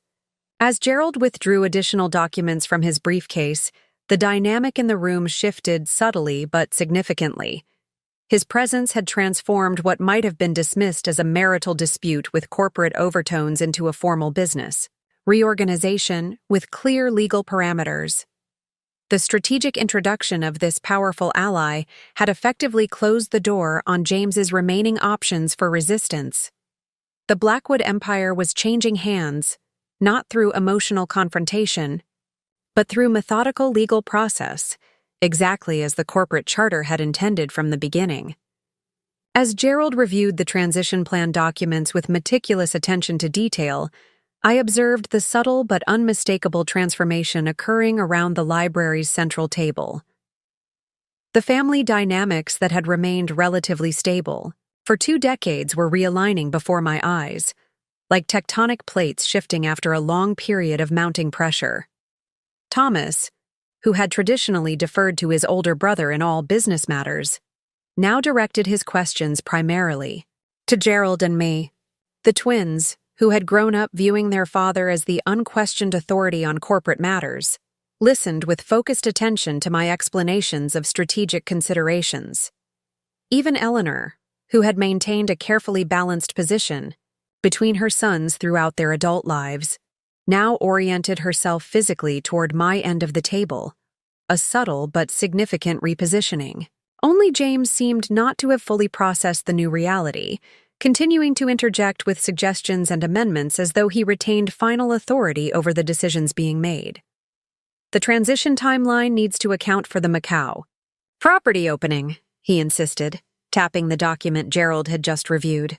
Moving leadership during that critical launch window would be irresponsible. The timeline already includes specific provisions for the Macau opening, I replied, flipping to the relevant page.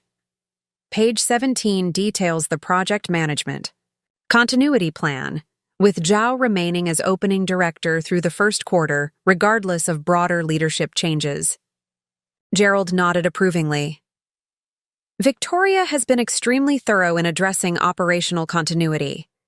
Each major initiative has a dedicated transition strategy with appropriate leadership stability measures. James frowned, scanning the document, with the intensity of someone looking for flaws rather than understanding the content. Zhao reports directly to me. His loyalty is to the Blackwood organization and his professional responsibilities. I completed smoothly. I spoke with him last week about the potential organizational changes. He's fully committed to ensuring the Macau opening meets our standards regardless of executive leadership structure. The revelation that I had already secured the commitment of a key director, one James had assumed was personally loyal to him, visibly disrupted his composure.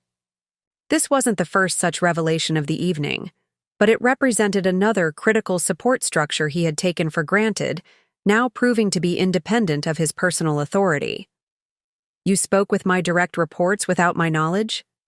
He demanded, momentarily abandoning his attempt at collaborative engagement. That's completely inappropriate, regardless of any ownership technicalities. Actually, Gerald interjected with gentle correction, as the controlling shareholder and a board member, Victoria has both the right and the responsibility to engage with key management regarding continuity planning, particularly given the circumstances that necessitated this transition. The legal validation of my actions, framed as responsible corporate governance rather than subversive maneuvering, shifted the narrative yet again, positioning James's objection as a misunderstanding of proper procedure rather than a legitimate grievance. Olivia, who had been following these technical discussions with increasing comprehension, straightened slightly in her chair. "The organizational chart on page 22, she noted, surprising everyone with her detailed attention to the documents, shows the regional marketing directors reporting to a new chief brand officer position instead of directly to the CEO. Is that position already filled?" Her question, professional rather than personal, revealed an attempt to reorient herself toward the business implications rather than remaining focused solely on her relationship with James. Whether motivated by self-preservation or genuine corporate interest, it represented another micro-adjustment to the new power reality.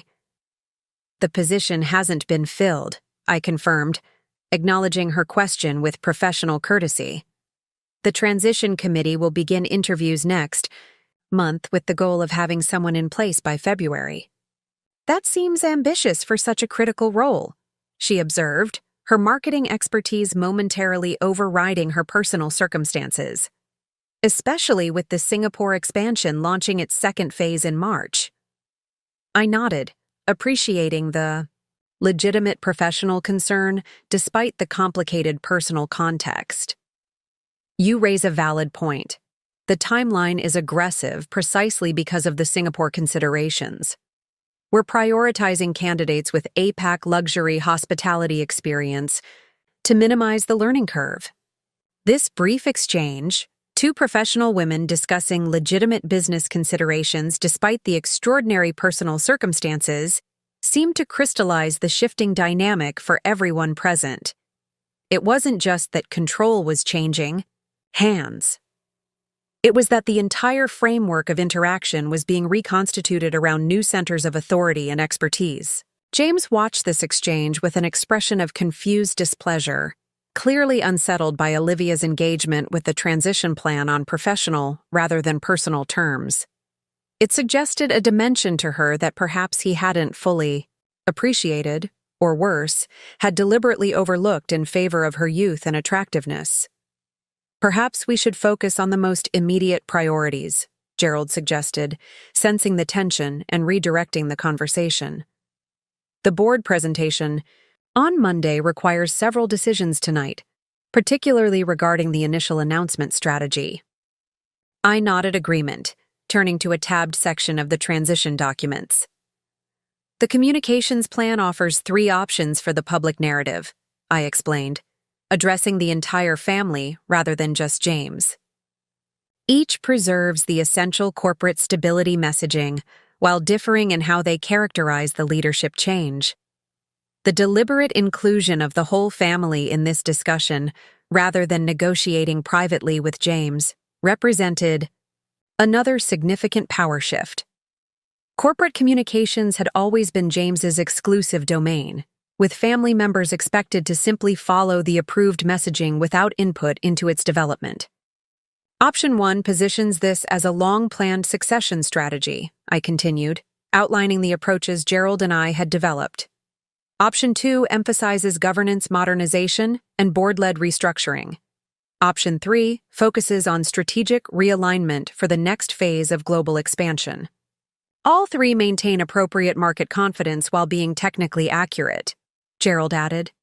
The choice is primarily one of narrative emphasis rather than substantive difference. James reached for the document with a reflexive gesture of someone accustomed to having final authority over public messaging. "Let me review the specifics." "Of course," I agreed pleasantly. "Though we'll need consensus tonight, as the initial market communication needs to be prepared for release immediately following the board meeting Monday morning." The implicit reminder that his review was consultative rather than authoritative represented yet another recalibration of decision-making authority. While I was including him in the process, the final determination would not be his alone as it had been throughout his tenure as CEO. As James studied the communication options with concentrated attention, His phone chimed with an incoming message. He glanced at it briefly, then more intently, his expression shifting from annoyed interruption to focused concern. "Excuse me," he muttered, rising from his chair. "I need to make a call." As he stepped away toward the far corner of the library, I exchanged a meaningful glance with Gerald, whose slight nod confirmed my suspicion about the likely source of the message. The timing was precisely as we had anticipated. While James takes that call, I said to the others, perhaps we should discuss the Monday logistics. The board meeting is scheduled for 9 a.m. at the corporate headquarters rather than here at the Goldcrest. Gerald has arranged for additional security and media management given the sensitivity of the announcements. Eleanor raised an elegantly arched eyebrow. "You anticipate media presence? I thought the goal was controlled disclosure." "It is," Gerald confirmed. "However, certain financial analysts have been monitoring Blackwood trading patterns with increased scrutiny since the Dubai regulatory inquiry became public. The precautions are preventative rather than reactive." Thomas leaned forward, his natural caution emerging. "Is there concern about information leakage before the official announcement?" "We've taken extensive measures to maintain confidentiality," I assured him. "The board members involved in the executive committee deliberations have all signed enhanced non-disclosure agreements, and the financial audit team has worked under strict confidentiality protocols." From across the room, James's voice suddenly rose above his previous hushed tone. "That's impossible," he insisted to whoever was on the other end of his call. "The trading authorization requires my signature. Check again." The twins exchanged another of their silent communications, raised eyebrows and slight nods that conveyed their recognition of another piece falling into place. Though they couldn't know the specific details, they had clearly sensed that their father's call was related to our broader strategy. "Is everything all right, James?" I called, my voice carrying just enough genuine concern to maintain appearances despite knowing exactly what was transpiring. He waved dismissively without turning, his attention fixed on his increasingly intense phone conversation. "Just a misunderstanding with the Hong Kong office," he replied distractedly. "Continue without me for a moment." I turned back to the family with practiced composure. As I was saying, the board presentation has been structured to prioritize corporate stability messaging. The regulatory component will be handled in a separate closed session with only essential personnel present. James concluded his call with visible agitation, returning to the table with the rigid posture of someone containing significant stress. "There's been a situation with the Hong Kong Stock Exchange filing," he announced, his attempt at casual concern belied by the tension in his voice. "Apparently, some ownership disclosure documents were submitted without my review." "Ah, yes," Gerald acknowledged calmly. "The Hong Kong regulatory update. That would be the revised beneficial ownership filing required under the new disclosure regulations that took effect last month. Victoria signed those yesterday as the majority controlling shareholder. The deliberate confirmation that I had executed official stock exchange filings as the controlling shareholder, documents that would be public record accessible to financial analysts, investors, and business media, represented a critical escalation in the formalization of the power transition. It wasn't just a family discussion or even a board governance matter anymore. It was now officially documented in international financial markets. "Those filings require my authorization as CEO," James insisted, though his tone lacked conviction. "The Hong Kong Exchange has specific protocols for executive verification of ownership structures. The protocols specifically require verification from the beneficial controlling shareholder," Gerald corrected gently. "A role that the documentation now officially confirms belongs to Victoria through her Class B share ownership. The CEO authorization is secondary and administrative rather than substantive." James's face paled slightly as the full implications became clear. The Hong Kong filing wasn't just another piece of evidence or legal argument. It was an official public declaration of the ownership reality he had either misunderstood or deliberately obscured for 2 decades. Once those filings were processed, which typically occurred within hours in the efficient Hong Kong regulatory system, the information would be accessible to anyone with basic financial market access. The timing of this filing is suspicious, he noted bitterly, deliberately coordinated with tonight's confrontation. On the contrary, I replied calmly. The filing timeline was determined by the Hong Kong regulatory deadline, which happens to be Monday. The documents needed to be submitted before the deadline to avoid potential compliance penalties. The timing of our discussion tonight was actually adjusted to ensure you were fully informed before the filing became public record. This framing, that the Thanksgiving dinner confrontation had been scheduled to accommodate regulatory deadlines rather than to maximize personal discomfort, repositioned the entire evening as a professional courtesy rather than an ambush. Whether James believed this characterization was less important than how it would be perceived by others present, particularly Gerald and Eleanor, who nodded slightly at this explanation. So it's done, James said flatly, the fight visibly draining from his posture. The Hong Kong filing makes everything official. The Hong Kong filing simply acknowledges the legal reality that has existed since our marriage, I corrected gently. The Class B shares and their controlling interest have been registered in my name for 20 years. All that's changed is the public documentation of that fact. The distinction between creating a new reality and acknowledging an existing one was subtle but significant. I wasn't seizing control, I was simply exercising authority that had been legally mine all along. The difference was critical not just for legal purposes, but for the narrative that would shape both family dynamics and market perception moving forward. Gerald cleared his throat softly, drawing attention back to the practical matters at hand. The Hong Kong filing is indeed significant, he acknowledged, but it's merely one element of the comprehensive transition plan. We still have several important decisions to finalize this evening regarding Monday's board presentation and the subsequent communication strategy. His redirection, gentle but firm, helped reorient the discussion away from James's momentary crisis toward the broader governance process. This subtle shepherding of attention demonstrated why Gerald had been so valuable as an ally. He understood not just the legal technicalities, but the human dynamics that could derail even the most carefully planned transitions. James sat heavily in his chair, reaching for his water glass with a hand that trembled almost imperceptibly. The sequence of revelations throughout the evening had finally culminated in this unmistakable moment of power transfer, documented, official, and irreversible. Whatever mental reservations or counter-strategies he might have been maintaining had now collided with the immovable reality of public financial filings. I assume the other exchanges will receive similar filings? He asked, his tone now resigned rather than combative. The New York and London documentation was submitted simultaneously with the Hong Kong filing, Gerald confirmed. Singapore and Dubai will follow on Monday morning, aligned with their market opening times.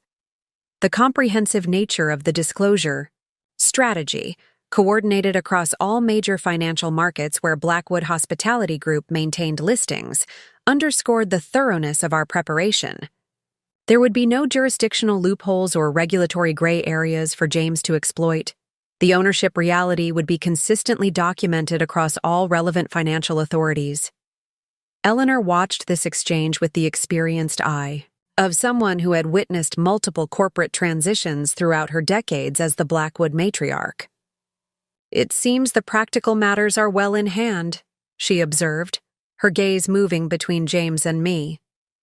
Perhaps we should consider how to address the personal aspects of this situation with equal care. Her gentle redirection, from corporate governance to family implications, reflected her long-standing priority on maintaining family cohesion despite business conflicts. It also signaled her acceptance of the power shift as a completed reality, moving her focus to managing its aftermath, rather than questioning its legitimacy. An excellent suggestion, I agreed, grateful for her wisdom in navigating this delicate territory. The family communication strategy is outlined in Section 3 of the transition documents. I've drafted personal letters to key family associates, explaining the leadership changes in terms that preserve dignity while acknowledging the new reality. The existence of these letters, prepared in advance and carefully crafted to manage the social implications of the corporate transition, demonstrated yet again the comprehensive nature of my preparation. It wasn't simply the business mechanics I had considered, but the complex web of personal relationships and social standing that would be affected by these changes. James stared at the transition binder with the hollow gaze of someone finally confronting an irreversible reality. The Hong Kong filing had served as the definitive power shift moment, the point at which theoretical legal arguments and corporate governance principles had transformed into documented financial market reality. Whatever resistance or counter-strategy he might have been contemplating had now been rendered effectively moot by the public nature of the ownership disclosure. The Blackwood Empire, the corporate identity he had claimed as exclusively his own for 2 decades, was now officially recognized as mine to direct. The power had shifted, not through emotional confrontation or legal technicality, but through the incontrovertible documentation of financial market filings that would be visible to every investor, analyst, partner, and competitor by Monday morning. The king had not been dethroned, he had simply been revealed to have never legitimately worn the crown at all. 3 weeks after that fateful Thanksgiving dinner, I stood at the floor-to-ceiling windows of the Blackwood Hospitality Group's executive office, the office that had been James's exclusive domain for 2 decades and was now mine. The city sprawled.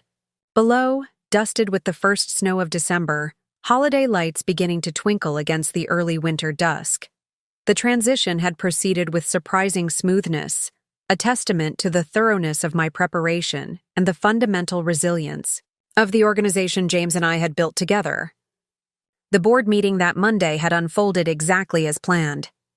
The executive committee's presentation of the financial audit findings had been met with appropriate concern but not panic, precisely the balanced reaction we had hoped to achieve. James had played his part with unexpected grace, presenting the leadership transition as a planned succession strategy, aligned with his desire to focus on strategic partnerships rather than day-to-day operations. If any board members suspected, the carefully crafted narrative concealed a more complex reality. They kept those suspicions to themselves, recognizing that corporate stability was in everyone's best interest. The market had responded positively to the announced changes. Blackwood stock had initially dipped on the news, as anticipated by our financial advisors, but had rebounded strongly after analyst calls where I outlined the strategic vision for the company's next phase of growth.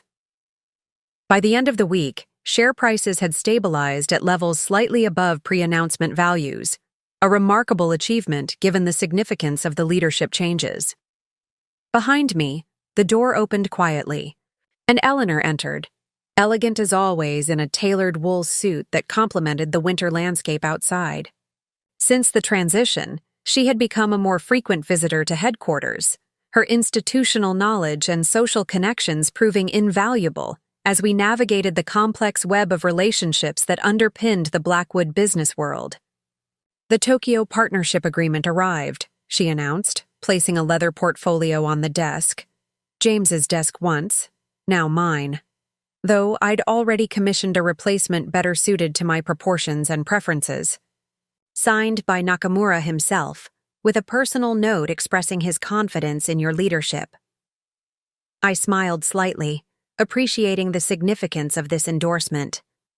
Hiroshi Nakamura, the notoriously traditional Japanese hotel magnate, had been one of James's most jealously guarded business relationships. His willingness to not only continue but enthusiastically expand our partnership under my leadership represented another domino falling in the establishment of the new order.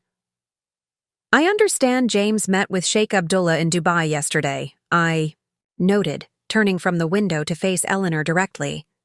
How did that go? She nodded, settling into one of the visitor chairs with the ease of someone who belonged there. Surprisingly well, according to Thomas, who joined them. James was professional and focused on the partnership aspects as outlined in the transition plan. The sheikh apparently remarked that he was pleased to see Blackwood embracing a more balanced leadership approach. This report, that James was fulfilling his new role as non-executive chairman with professionalism rather than resentment, represented perhaps the most unexpected development of the transition period. Whether motivated by resignation to the inevitable, concern for his reputation, or genuine recognition of his past misconduct, he had embraced the narrative we had constructed with more conviction than I had dared hope. "And Olivia?" I asked. The personal implications of our Thanksgiving confrontation never entirely separate from the corporate ones. Eleanor's expression softened slightly. "She's relocated to the Singapore office as planned. The regional marketing role seems to suit her talents, and the distance from New York provides helpful space for everyone involved." She paused, considering her next words carefully. "James visits every other week. They appear to be working toward some form of stable relationship before the baby arrives." I nodded, neither pleased nor disturbed by this information. From the beginning, my goal had been correction rather than destruction, addressing the governance failures and personal betrayals without unnecessarily punishing innocent parties or destroying value that benefited all stakeholders. Olivia's pregnancy had complicated the ethical landscape, introducing considerations that transcended my personal hurt or corporate authority. "The educational trust paperwork is complete," I informed Eleanor, referencing the provision I had established for James and Olivia's unborn child. "Gerald has arranged for it to be funded immediately rather than waiting for the birth. He felt that provided additional security given the circumstances." Eleanor's approval was evident in her slight smile. "That's very much in keeping with how Kevin would have handled things," she observed, invoking her late husband's principled approach. "Family obligations transcend personal grievances." The mention of James's father brought to mind the letter I had received from him on my wedding day, the one accompanying the Class B share documentation that had remained unopened in my personal safe for so many years. I had finally read it fully only after discovering James's affair, finding in its pages both validation and guidance that had shaped my approach to the current situation. "I've been reflecting on something your husband wrote in his letter to me," I said, moving to sit across from Eleanor rather than behind the imposing desk. "He said that true power lies not in control but in cultivation, in nurturing something that outlasts your direct involvement." Eleanor nodded, her eyes bright with recognition. One of his favorite principles. He believed businesses, like gardens, flourish best with attentive care rather than domineering control. It's why he structured the company with distributed authority rather than concentrated power, despite the prevailing corporate wisdom of his era. James never fully embraced that philosophy, I observed, stating what we both knew but had rarely articulated directly. He viewed leadership as command rather than stewardship. A perspective that served him well in certain contexts but limited his vision in others, Eleanor agreed diplomatically. "My son has many strengths, but balanced perspective has never been among them." The gentle critique, from a mother who had consistently supported both her sons while recognizing their limitations, carried a weight no harsher assessment could have achieved. It also reflected the remarkable recalibration of family dynamics that had occurred since Thanksgiving, with truth now acknowledged where fiction had previously prevailed. "The twins arrive home from Princeton this weekend," I noted, transitioning to more immediate family matters. "They've asked for a family dinner on Sunday, all of us, including James. They feel it's important to establish a new normal rather than pretending the past month hasn't happened." Eleanor's approval was evident in her slight nod. "They're showing remarkable maturity. It can't be easy navigating their father's choices and their parents' changed relationship, especially while managing their academic responsibilities." "They're their grandfather's granddaughters," I replied with a smile. "Principled, pragmatic, and surprisingly adept at separating personal feelings from practical necessities. The twins had indeed demonstrated remarkable resilience throughout the transition, accepting the revealed realities about their family and the company with a maturity that belied their 19 years. Their primary concern had been ensuring that the Blackwood legacy they would someday inherit remained intact, despite the governance corrections and leadership changes, a perspective that aligned perfectly with my own priorities. A soft chime from my computer announced an incoming video call from the Singapore office. That would be the regional directors' meeting, I noted, glancing at the elegant watch that had replaced the Patek Philippe I had returned to James as part of our personal disentanglement. Would you like to stay? Eleanor rose with graceful efficiency. I'll leave you to it. I have a foundation meeting downtown anyway. She paused at the door, turning back with an expression of quiet appreciation. Victoria, what you've accomplished these past weeks, stabilizing the company, preserving the family relationships, maintaining our standing in the business community, it's quite remarkable. Kevin would have been so proud of how you've protected his legacy. The validation, from the woman who had known Kevin Blackwood better than anyone, who had witnessed the company's growth from its earliest days, carried a weight no corporate accolade or financial success could match. It confirmed that my actions, however difficult and potentially divisive, had aligned with the foundational values upon which the Blackwood Empire had been built. After Eleanor departed, I moved behind the desk to accept the video call, conscious of the symbolism inherent in occupying this space that had for so long represented the pinnacle of authority within the Blackwood organization. The regional directors appeared on screen one by one: Singapore, Dubai, London, Los Angeles, and finally Hong Kong, where a new director had recently been appointed as part of the transition reorganization. Good morning from Singapore, good evening from New York, I began, using the standard greeting that acknowledged our global footprint. Thank you all for accommodating the adjusted schedule. Today we'll be reviewing the Q1 projections and the strategic initiatives outlined in last week's planning document. As I guided the meeting with the focused efficiency that had characterized my management style throughout my career, I reflected on the extraordinary journey of the past 3 months.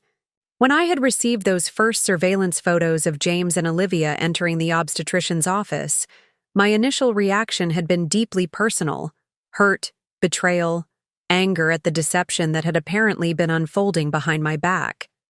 But almost immediately, that personal response had been superseded by a more fundamental concern.